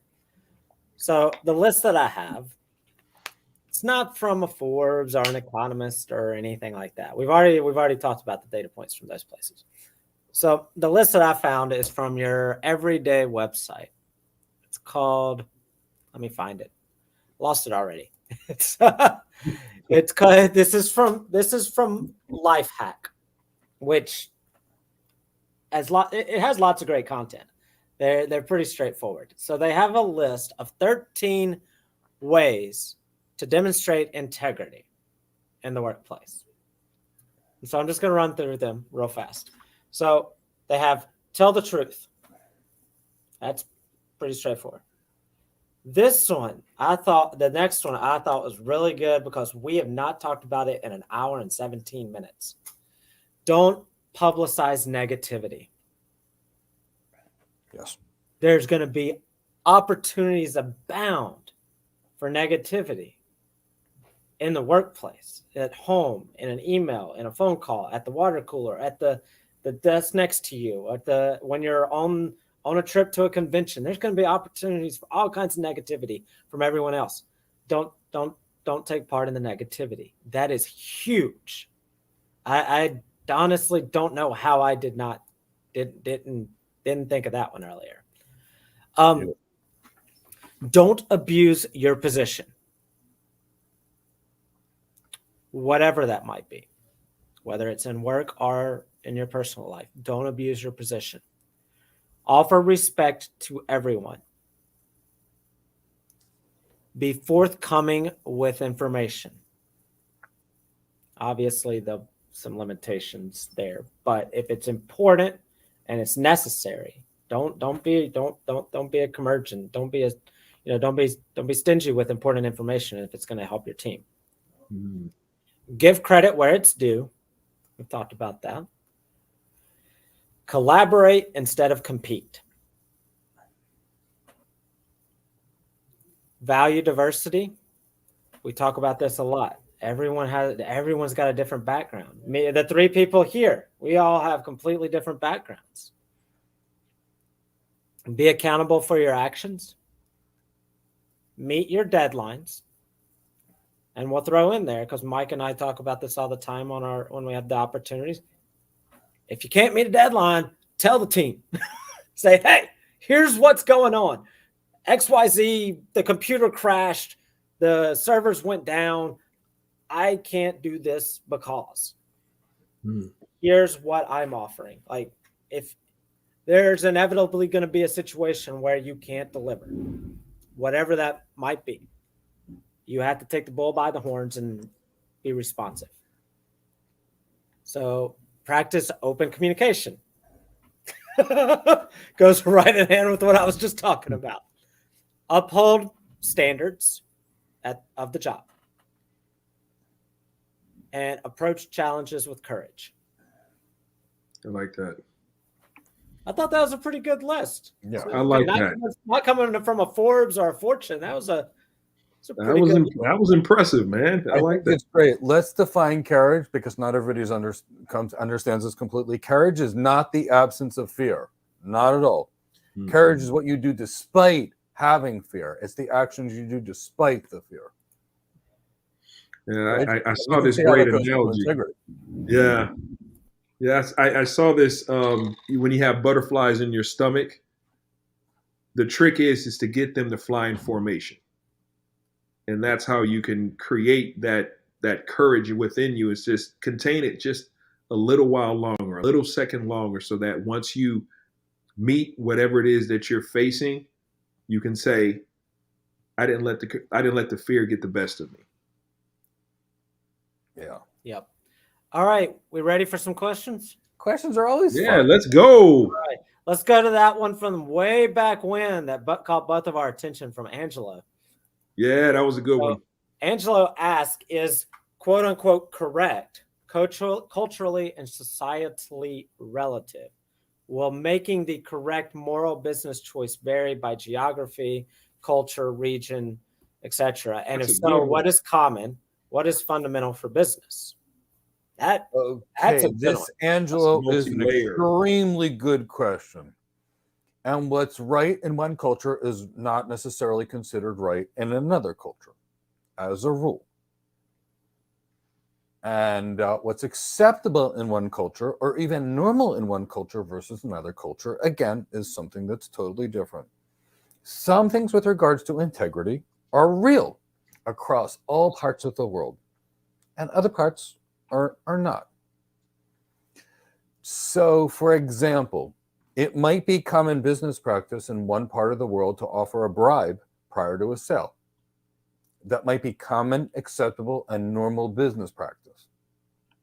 That might be highly illegal in another part of the world. And if somebody tries to do business in a part of the world where it's accepted business process and they're not part of the process, they're offending people and won't be very successful in the world. So there is that. Culturally speaking, in one place, somebody can have 10 wives. And another place, having 2 will get you in jail. So again, cross-cultural norms. Again, that doesn't make right or wrong. People are different. We're actually, personally, I think we're all the same, that we have different societies, different cultures. And that's great. It makes the world a great place. So there are certain things that you can or can't do. It might be inappropriate to touch a woman's hand in certain part of the world if you're not their husband. And that could be highly offensive. Whereas in another part of the world, it's totally normal. Again, you've got to adhere to cultural relativism, and you can't offend people at all. Because we all come from a different world, and that's what makes the world a great place. But if I'm in the US, if I'm in Israel, if I'm in Dubai, if I'm in China, if I'm in Saudi Arabia, Cape Town, Africa, South Africa, or Hong Kong, if the customer says, is this good for me? And it's not, the answer should be, no, it's not good for you. That's always right. If you agree to purchase something at a certain price, it's not appropriate to not pay exactly what you said you would do. If something is delivered and you say you didn't receive it, that is not appropriate in any part of the world. But processes are different. How close you stand close to each other is another story. I'll give you some more examples. You take somebody from like Hong Kong, they talk close to each other, and you go out to Texas where people stand away from each other, happens all the time. Or you take somebody from Italy where people stand close to each other, bring them to Texas, and here's what you see. The Italian or the Japanese or person from China is walking towards the person, and the other person is going backwards because they're not comfortable because it's not culturally normal. So kind of keep that as just in the back of your mind. There's some of those things. So cultural normals, we got to stick in with cultural norm. But right is right and wrong is wrong, and kind of stick to those kind of things. Yeah, and to throw on top of that, I mentioned earlier, if you don't know how to handle a situation in the workplace and there's no procedures, you ask somebody that you trust. Similar situation here. If you're dealing with a different culture that you don't know, ask somebody. Find a reputable someone that can tell you what's acceptable. If you're working for a corporation, they most likely have offices and people in positions that can assist you with that. But ask questions. Find the answers. Don't make assumptions. Yeah, so. And just one more thing to go to with regards to norms. Sometimes we have managers that are not used to international business. Mm-hmm. So, for example, if I was going to go to Panama to sell a network architecture, it's not going to be have a conversation and be done with it. Mm-hmm. It's going to be get to know the person, get to know the person's family, have dinners and lunches, and really get to know each other and forge a real relationship. That could take 2 months. And that's considered appropriate. Now, your manager back in the US, if they don't know, you have to educate them on cultural norms. But keep that in the back of your mind. Those are the kind of things that vary, but right is right and wrong is wrong. Yeah. All right. So Angelo asked another question. What are effective ways to teach and influence your team to adopt character traits like integrity? Angelo was coming with the question. He's coming with the strong ones. So, well, I'll answer this. There is the one approach that if you caught doing something inappropriate, you put on an 80-pound ruck and you ruck for about 20 kilometers. There's that approach. And some of us have gone through that growing up, and it's been highly intelligent and highly helpful for us to not do the wrong thing. But there's that. But in all seriousness, you have to hold people accountable. Somebody's supposed to deliver something at a certain time, you get it. And if not, you get to see what's at it so you know what's going on. If you say you're going to do something and you don't do it, it's a problem. Make sure it gets done. somebody calls you and pretends to says they're going to do something and they don't do it, ask them about it. Don't just let it go. And don't be mean. Don't be rude. Don't be yelling at them. Say, look, what happened? This was supposed to be delivered here. Is there anything that happened along the way? Is there anything I can help you with so that doesn't occur next time? Add it in an open-ended, emotionally intelligent way. You got to find out why, but don't let it go. You can't do that, especially as leaders. And when you start to see patterns of behavior, you got to look at it. And here's what I mean. If everybody's doing something wrong that's going to really hurt the business, you got to say something to your manager, whether you want to or not. In fact, that's one of Amazon's principles, lead me courageous or be courageous. I think that's one of it's one of them, but you got to do it. And at the same time, you don't want to be the troublemaker. So you got to determine which battles are worth fighting and which ones are not. So a lot of this stuff that's so minor, don't participate in it, don't be negative, don't participate. But if other people are doing it, it's fine. But when something's going to happen to threaten the integrity of the team or the company, you've got to step in and you've got to hold people accountable. So that's my perspective. But I want Elonzo's and Chris's perspective on this because that's a great question. Set the example. If you are in the leadership position, I think it's not about power. It's about leading from the front, setting the example. You can't take the credit without planting that seed within every last one of them. You can create that mini culture, which can bloom into a corporate one. Like previously, like say, for instance, when it comes to character traits, show up for work on time, say what you're going to do what you're going to say. When you plan your work, you work your plan. You set those. The team is watching you, whether you believe it or not. They want to know how to best proceed with success, failures, challenges, day-to-day work. How are they going to handle when the team doesn't get a raise? How are they, because of headwinds with the company and they're not able to handle X, Y, and Z? How are they going to handle that large account where we have to dig in deep, do the extra hours, stay late? Maybe I gotta skip a lunch here and there. They're watching you. Well, if my manager is not taking this well, then I guess I don't have to take it well. So you're beholden to more than just power or authority in that position. You're beholden to the people that you are called to lead. So that's how I feel about it. What about you, Chris? You're muted. Okay, how many opportunities for accountability am I going to have today? All right, let's just. You're doing good, man. That's all right. The best way to do it, like Elonzo said, is to practice it, to lead by example. Yes, but you have to implement it. You have to hold people accountable. And that doesn't mean doling out punishments left and right. Mm-hmm. That means calling a spade a spade. You didn't get something in on time. Okay, I see you didn't get this in on time. What are you going to do about this in the future? Acknowledging, pointing it out. Punishment's only going to go so far. You have to use, if you're trying to create an environment of accountability and integrity, you have to create the environment for opportunity to improve. Not just, you can't just be heavy-handed right out the gate to create this opportunity, to create this. Now, of course, if there's theft or breaking of laws, that's a completely different situation. Obviously, you don't offer opportunities for improvement when somebody's breaking the law. Yeah. But if it's a matter of you're not following the attendance policy, implement the procedures.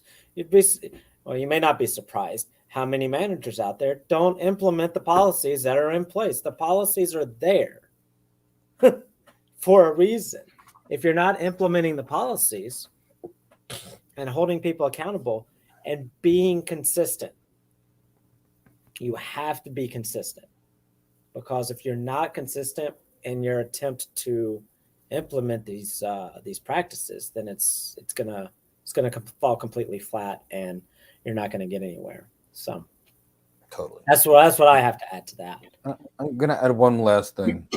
As part of the lead by example, there should be nothing that you would ever ask anybody to do that you wouldn't do yourself. Yeah. I recently spoke to an executive, a very high-level executive, and he told me that because a lot of the staff went through, he did something that a first-line junior employee would do, and he had to get past his ego.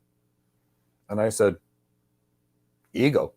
I said, you're part of the company. It needs to be done. There's nothing that I wouldn't do. And, I think there's that. I mean, I used to. I don't have the ability to do it anymore, but the phone tree would ring one person, the next person, the next person, the next person. People would get me on the phone and say, Mike, oh my God, is that you? And I'd say, yes. They'd say, you're answering the phone? And I'd say, well, yeah, I run the company. If somebody couldn't answer it, now I can't even be involved because I get on calls from 6 a.m. to 10 p.m. 7 days a week. I don't have a chance to talk to anybody. I wish I did, but I don't. But the point being was, I was still answering the phone. There was nothing that I was too good to do, and I was thrilled to do it. It gave me a chance to talk to the community, get to meet and know people. It was some of the most fun I had actually at all. You can't imagine how much I loved it. But that's the point. You can never ask people to do things that you wouldn't do yourself. I have somebody writing a blog for me or helping me to start the blog, and then I add my thing. I write it myself. I really do. All the time. I edit my stuff too. I'm not real good at it, so I use somebody else as an editor, but I do it myself. I would never ask somebody to do something that I wouldn't be willing to do. And I think that as a leader, you have to be willing to do anything you would ask others to do and mean it. And even participate and roll up your sleeves sometimes to show that you're just one of them. It's cool. Yep. Let's go back, and then we can go back to questions. Yeah, so our next question is from Al. Let's see here. So, does integrity mean turning the other cheek to keep the peace?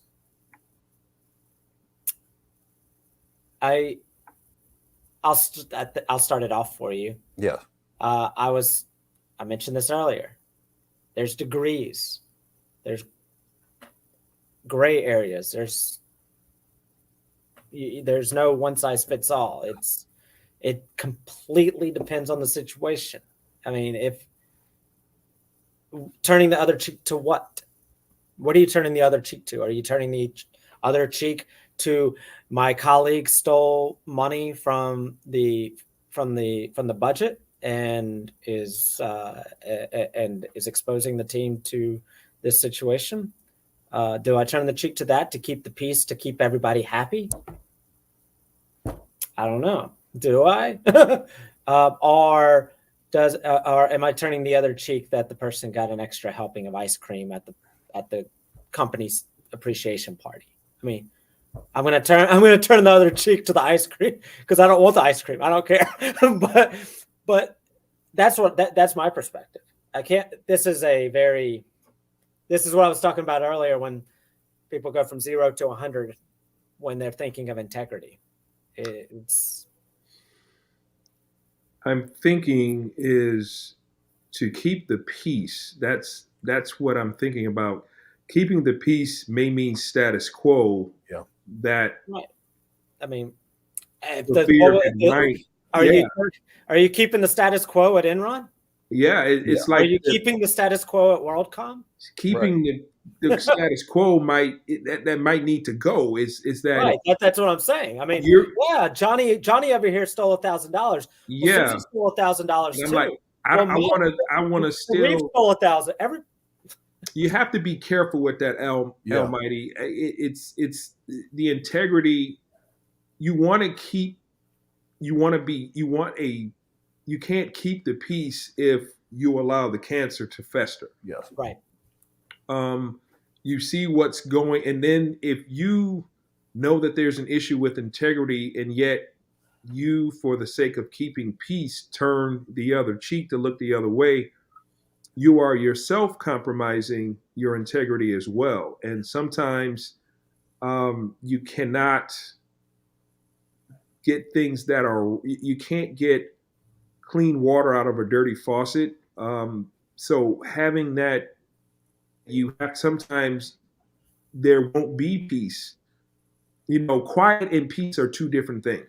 So you may have to just for the sake of your own integrity and the integrity of the department and the company and overall, odds are you're going to have to say something. You're going to have to speak up and say, this is wrong. This is something that I have to pull you to the side about. Like, based on what I've observed, this is probably not the right solution based on what the mores and values are of the organization. But whatever you see, is it something that you can live with? And if you can live with it, why? Is this supporting or assaulting your standards of integrity? That's something you have to ask yourself. Yeah. Totally agree. Yeah. You know, it's one thing to use emotional intelligence to keep things calm. And it's another thing to stand by and do nothing. Mhm. And if it's something small and minor, you know, it's probably not worth burning a relationship. But, and I think it was Winston Churchill said it during World War II when, you know, the genocide of the Jews and the Gypsies was going on in Nazi Germany. And he said, all that's necessary for true evil to succeed is for good men to stand by and do nothing. So, you know, keeping the peace, you know, I don't know whether that's worse. Sometimes the peace is great. Sometimes the peace is not. But doing the right thing, that's always doing the right thing. Yeah. Yeah, I agree. So I got a couple of back-to-backs here. We kind of addressed it earlier. I just want to make sure that we acknowledge that we addressed it. So we have Michael. Michael asked, why don't these principles translate when numbers increase? And this is a very anecdotal thing. For example, most reputable companies from a quick search equal companies that he hasn't heard of. Least reputable equals big corporations with big names. Another example is most reputable college football programs are probably the ones that don't win much. The least reputable, recruiting matters. Talking about recruiting violations in the sports programs and stuff. Blue like chips. Yeah. Is it merely a law of big numbers? The bigger anything is, the less reputable. We kind of addressed this earlier by saying, what effect does it have on you? That's what we're worried about here.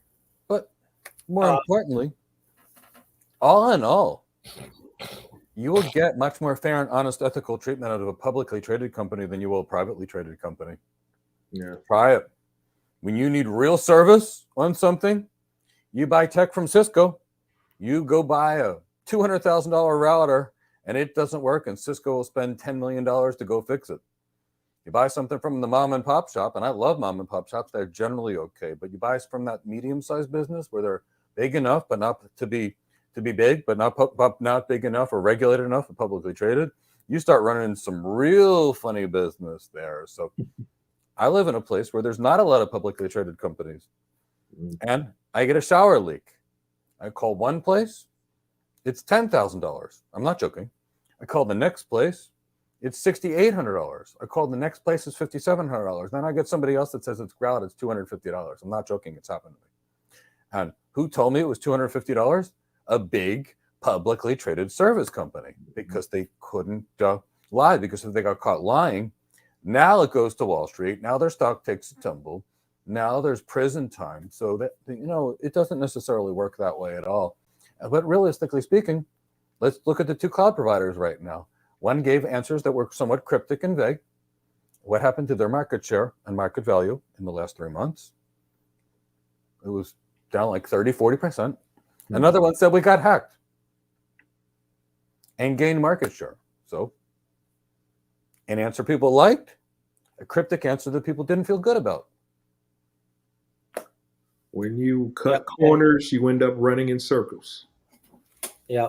And I'm not going to say that this is the reason, but we'll just look at the two examples and you can correct me if I'm wrong, because I don't know, but I'm making a wild assumption here. The two examples that Mike gave earlier, Johnson & Johnson and Ford. Mm-hmm. I know at least one of those went bankrupt. Mm-hmm. Mm-hmm. I don't know about the other one. I'm pretty sure Johnson & Johnson hasn't filed bankruptcy. Nope. Not saying that's why, but I'm just saying. And not only did Ford get bankrupt, maybe once or twice, but they don't have a massive market share compared to their competitors that were more ethical. Now with it, nope. Exactly. They're not winners anymore. So, I mean, most reputable and least reputable, there's so many metrics that can be used. He brought up the examples of college football programs. That reputable basis is completely arbitrary based on things that aren't even laws. Yeah. The whole recruiting and blue chip issues, there's no law violations there. It's all it's all arbitrary. But yeah, and that slips into the integrity piece. It may not be law, but is it right or wrong? Exactly. And there's just as many successful individuals in the more reputable, less known programs. The individuals are successful. That's what matters. And that's what matters to me, is that you as individuals are successful. Yeah. Yes. No offense, I couldn't really care how successful Apple is or Microsoft. If it's not Microsoft, there's going to be another that steps in. That's why I say I don't care, because it's and I don't either, for the same reasons. I care about our student success. But exactly. The thing is, even long term, look at the players that have been around a long time. GE, right? Exactly. Been around forever. One of the most strategic companies in the world. Been around a long time for a reason. So let me go in here. Got to find our next question. I can't find it. There was a good question earlier, and I think it was from Kenya. Kenya. Maybe it wasn't Kenya. Somebody asked, what about the ends justify the means as it relates to integrity? The ends never justify the means. Nope. And I am not going to use what if the entire world is at risk and you could do this one little thing and it's not ethical? That is not a real argument. That is not a real scenario. Still a compromise of value. That is not a scenario that we talk about. No, we talk about real scenarios. Is it the right thing to do? It's not. You have to ask yourself, what do you stand to lose if you compromise yourself? If the ends is you getting a house paid off and no longer having a mortgage, and your kid gets to go to college debt free, but 3 other people lose their jobs because of something you did, the ends do not justify the means. Right. You have to ask yourself, it's like, okay, if the ends justify, is the end, is it helping everybody or just yourself? And how are you affecting other people? There's no way around that. There's no justification for actions that are beneficial to one but detrimental to others. And I bet Kenneth Lay was saying the ends justify the means when he was sitting in Enron Tower in Houston. Mm-hmm.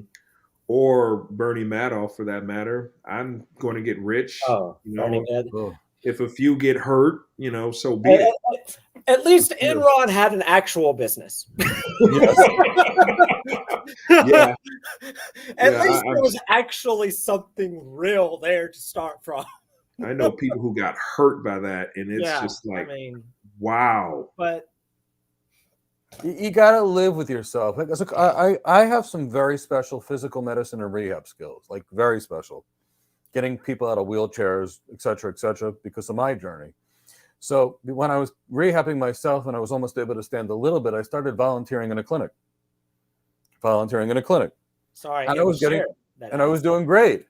And then the person that ran the clinic said, Mike, I've got another practice and I can give you about 200 lawsuit patients per week. Would you like to open that with me? And I said, lawsuit patients. I said, are they seriously injured that need rehab, or are they want to making money by suing somebody? They said, oh, it's going to be a steady stream of money. It's all lawsuits. Nobody's hurt, and they don't want to get better, and they're going to come in. And I said, not interested. But Mike, it pays this. And trust me, I'm like, it doesn't matter. I'm not going to milk the system and take good things out of good people and fake people's injuries. That's not something I can do. But it was nice volunteering here. I'm sorry. It was nice to have met you. Ran out the door because, it doesn't matter. You can't compromise your ethics for money. If you do, when the money comes, you're not going to enjoy it anyway. You're going to be sick and angry and disgusted with, who you've become. At least a good person would. Here's a good question from Kunta Kev. Was there a situation where holding up your integrity and honesty was tested, like it would have been easier not to be? All the time. If so, what happened? All right, I'll give one example. I was working for a company, and I was an IP multicast design engineer / architect. And I had a customer that was the biggest customer in the business. They were in the Middle East. I was there, and I had a really good relationship with them.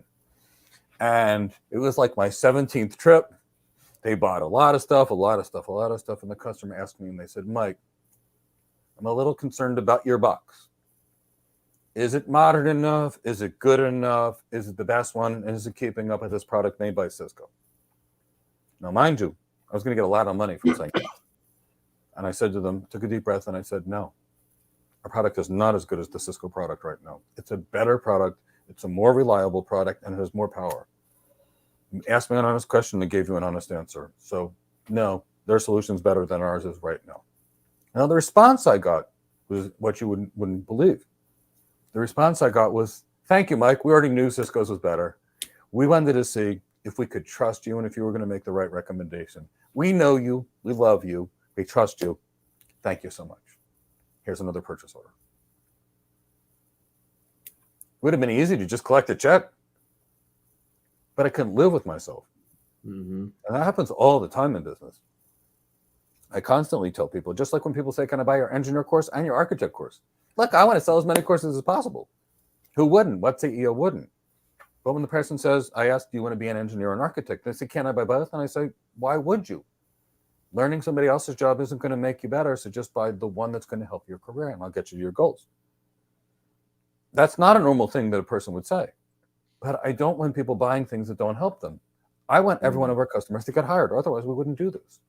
So I don't want to sell things that are not good. I think it's the wrong thing to do. So constantly, Kunta, there's constantly a situation where you have to act against your best interest, or at least your immediate goals, if you're in business, because you want to do right by your customer. You guys can give other examples if you desire. Elonzo, you got any example? I would say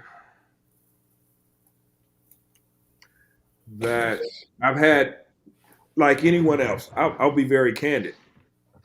My integrity has always been tested, given my being in the marketing, I could always share or upcharge in my prior career the amount of money that I thought that was going to be a value add for the organization.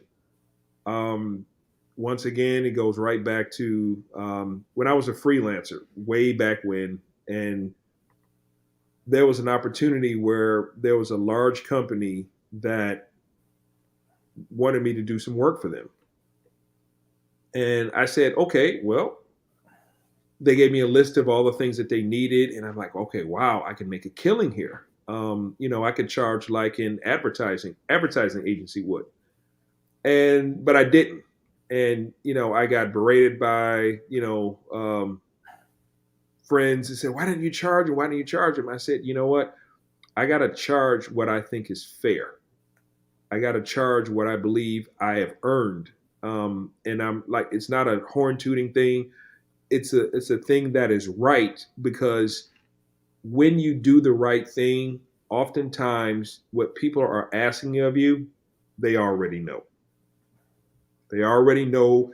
They want to see what your answer is. So they came back with the quote and they said, we accept your quote because X, Y, and Z, we knew that this is not what it was going to be worth. And we had a couple of other competitors who upcharged us way more than what we knew the value of it was, which is the reason why you won the account. So it was that moment where I said, what's the value? What is the cost of you lowering your valuation of being a person of integrity versus dollars? You can make money. You can make it all the time, especially with opportunities that you could get as a cloud architect or a cloud engineer. However, what you take with you to any company is who you are as a person. And if you know it, odds are people can see it.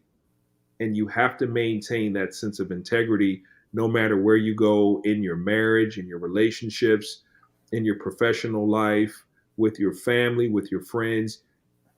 You have to be someone that people can rely on, that they can say without a shadow of a doubt, I trust this person because I know they will treat me fairly. So that's what I feel about it. I think that's a good example, Alonzo, but I also think it's obvious. So I'm like a human lie detector. I guess I was always born this way, had to read lots of body language for certain things, worked in really critical, dangerous environments. I had to learn how to do it. When people are not truthful, it's visible. And there's certain words, it didn't happen versus I didn't do it. There's always a trigger. And you can see when someone's not living a good lifestyle in the language, there's always a word that you can pick up on. Mm-hmm. And, communication is 55% what we look like when we say something, 38% what we sound like when we say something, and actually 7% content. So that other 93% really comes into play. And humans feel it, especially the leaders. People didn't get into leadership because they can't read body language and can't read a room and can't see when they're being lied to. They got there because they're successful, because they can see these things. So they can build the right team and saying, you got to go. You're coming. I trust you. You're not the best, but I can train your skills. I like your attitude. I trust you. That's somebody I need on my team. So it comes back. And Chris, you have any other points here?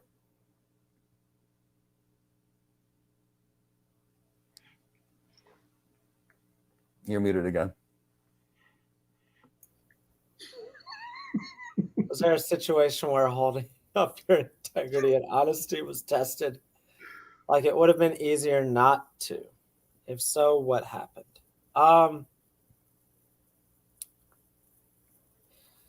Yeah. I had a situation where I ultimately I can't give many specifics, but I can say that I've probably had to do what every single person on here is afraid that they will have to do, and that is quit. I've resigned from a previous position because of integrity.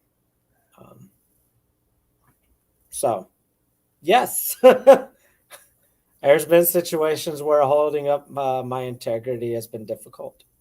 My wife would say that also, because that was not easy. But yeah.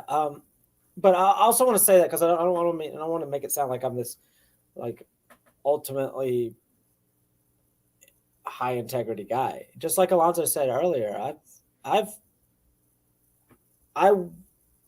came from a place where I didn't always act with integrity.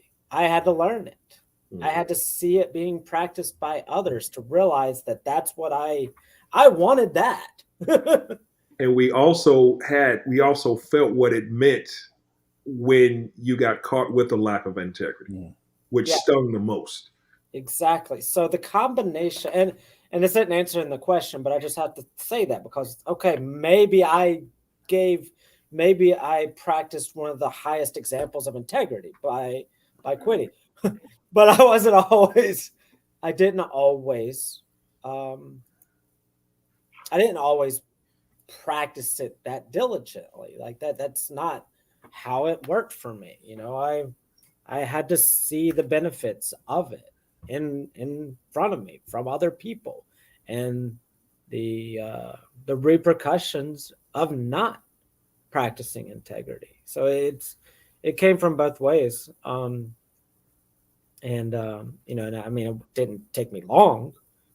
Once I got old enough and my lights are about to go off. Hold on. There we go. All right. Yeah, now I'm in the dark. So I'm just going to move on. I got to get up and wave at the motion sensor. So I'm just going to move on. Now I'm distracted since I can't see. All right, so let's see if there's another question. I don't think we've got another question. I think we've got mostly people just chiming in with their comments.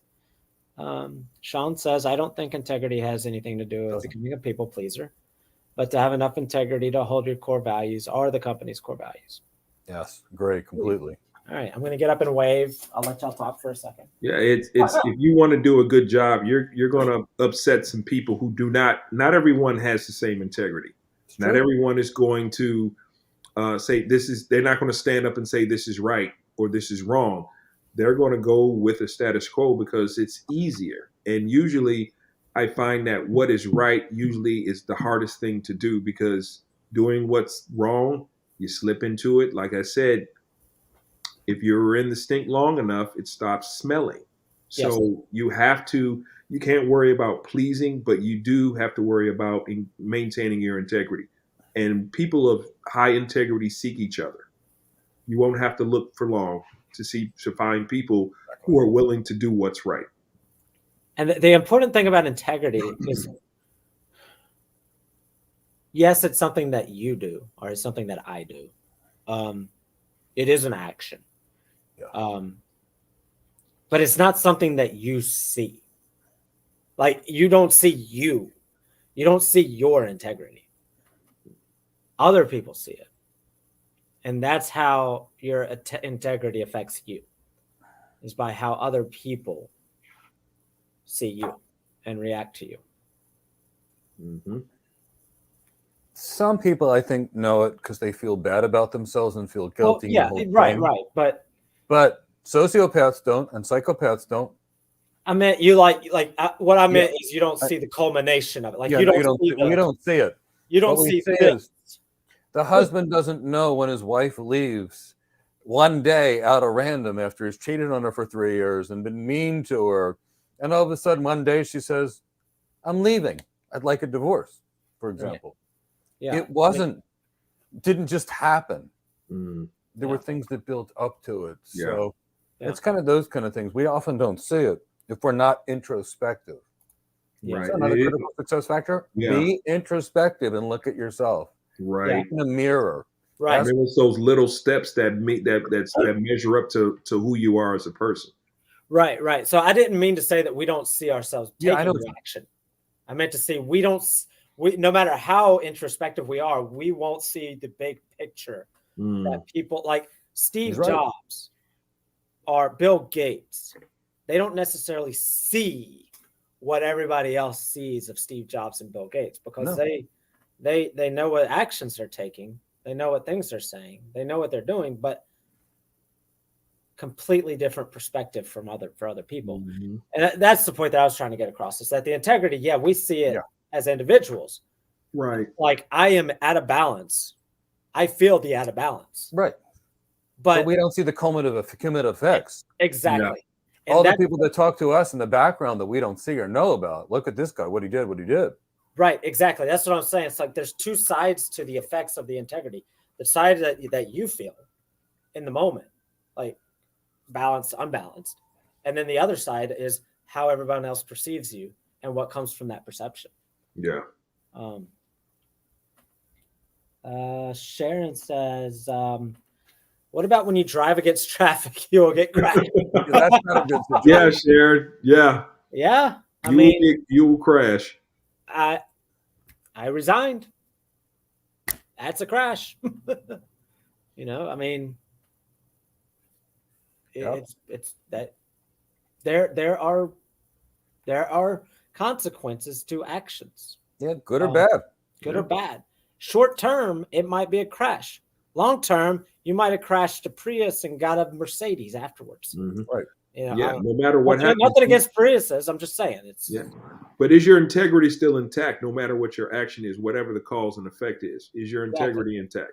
Are you in balance? That's. Yeah.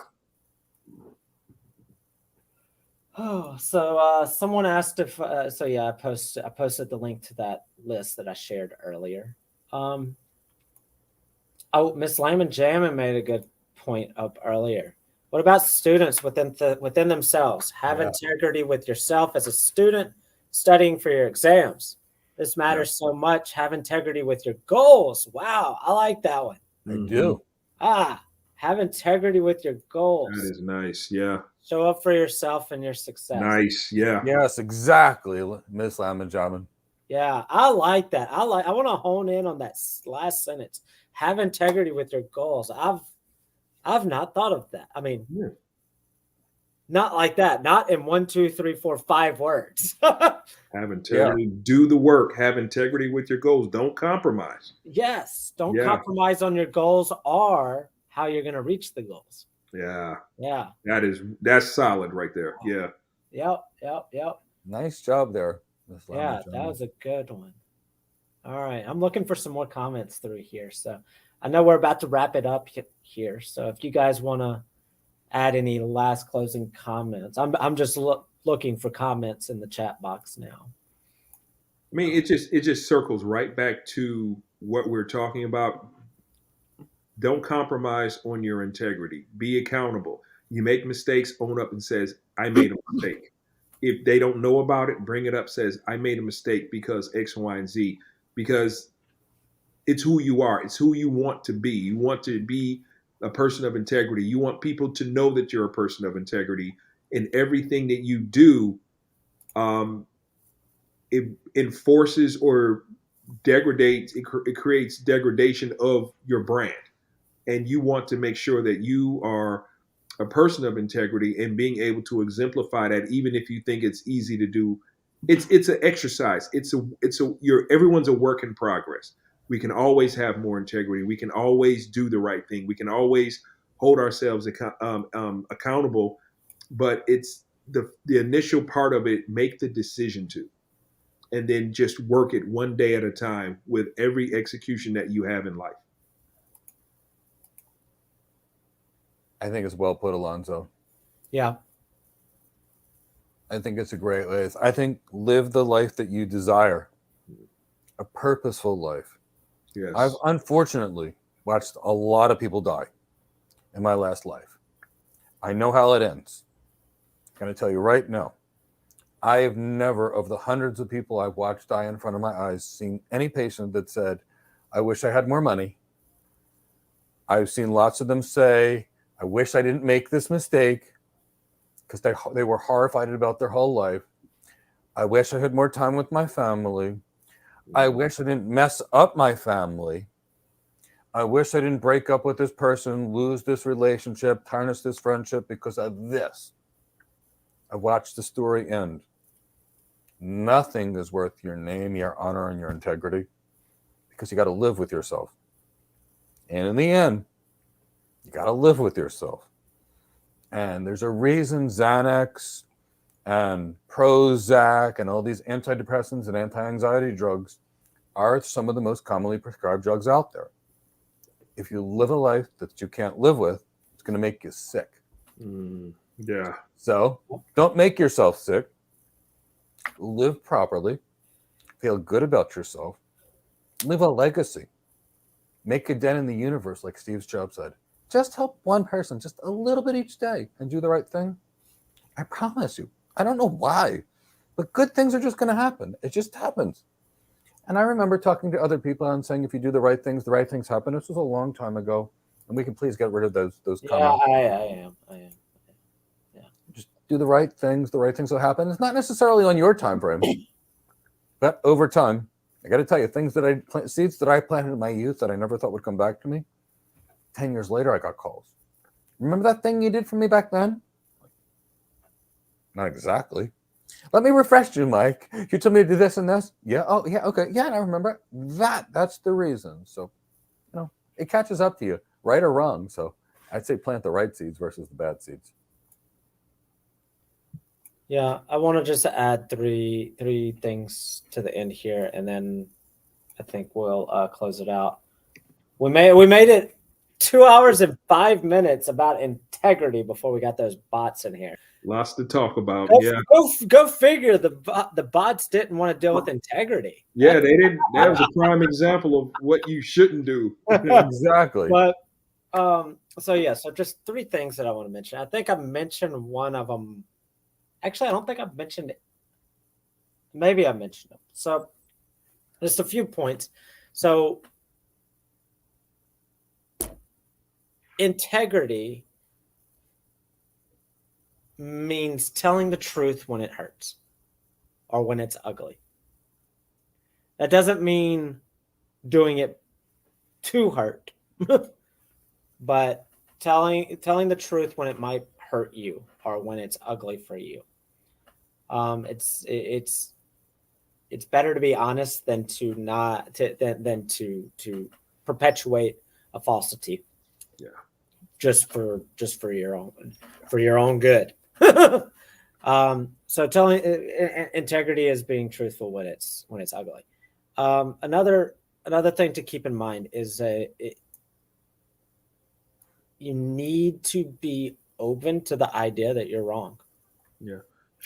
Sean said it best. Integrity leads to constructive criticism. Exactly. That's why you own up to your mistakes. You can't grow. You don't own up to your mistakes. You can't improve. But yeah. So like I said, integrity. You have to be open to the idea that you're wrong.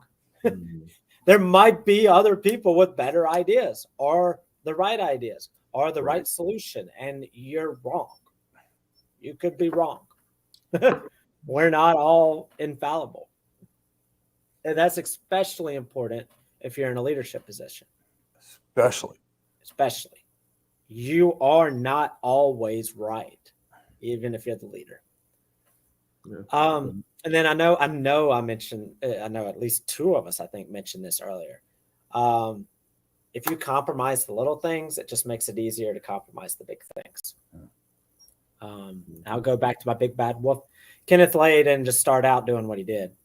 Bernie Evers didn't just start out borrowing money from WorldCom to cover his shorts on his stocks, but they started off with the little compromises. Yeah.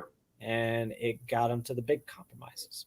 So if you're okay with the little things, then it just makes it makes stealing that $10,000 out of the budget a little bit easier. Which turns into $1 million, which turns into the company going bankrupt and pension funds being lost. Exactly. So that's my closing comments. So. Yeah. Was it Hamlet where they said, as if the appetite grew by what it was fed on? It was one of those Shakespeare plays. I can't remember, but that's what it's like. Little compromise turns to a little one, which a bigger one, bigger one, bigger one, bigger one. Mm-hmm. Yes, Angelo. Thank you. Angelo, and Mike mentioned it earlier. Angelo says, guys, what does it say? I can't find it. Okay. Be patient with ourselves. We are not perfect, but we strive to make ourselves better each day. With each try, we improve, diligent, and over time we do it. And this is what I was trying to make a point about earlier. We don't see our integrity. Yes. We feel on it, like in the moment we do, but your actions will have results in the future. It's not immediate results. It's not immediate wins for the actions that you take. I didn't immediately win when I resigned from that job. I didn't, by no means. Elonzo, I'm guessing you did not immediately win in any significant way when you reported the individual for trying to steal your I'm sure it actually made for a difficult situation. I didn't make a lot of friends. Right. Yeah. It's not about right now. It's about where the culmination of our actions lead us. So I'm glad that Elonzo said that. And I know Mike said it, that it's not an overnight thing. Mm-hmm. Your actions of integrity and accountability do not produce immediate results. I mean, obviously they can here and there, but you're building up for the big payoff, for lack of a better term. Completely. Yeah. And that big payoff for me is staying in balance. I got to be balanced. Yeah. Gotta be balanced too. So, all right, Mike, take us home before we keep going down rabbit holes. All right, everybody. This was really fun. These are some critical success factors in life and business. So I thought we'd cover it, have a good discussion. I'll close with the following. I'm learning how to use YouTube. If you're not a subscriber, please subscribe and hit the bell. If you're having a good time, please like it so the algorithm can see that we're doing good things to help other people out there. If you're trying to get your first cloud architect job or get your first cloud engineer job or trying to get cloud promoted or network promoted or tech promoted, we currently have 30% discount on all of our products. That's about as big of a discount as we ever do. And use the coupon code POTENTIAL. We're doing this to try and help you reach your potential in these tough economic times. We know it's really hard. We know inflation between the last year and this year added together is over 12%. That means the average American has lost 12% of their savings in the last 24 months. We know the only way around that is to increase your income and increase your capabilities. So we're running 30% off, which makes our courses basically a single day's pay for the average graduate. Just want to help you get hired. Next week, we've got a completely free Azure Solution Architect Expert Bootcamp. It's going to be live and free. Please come. Tell your friends, invite people from all over the world.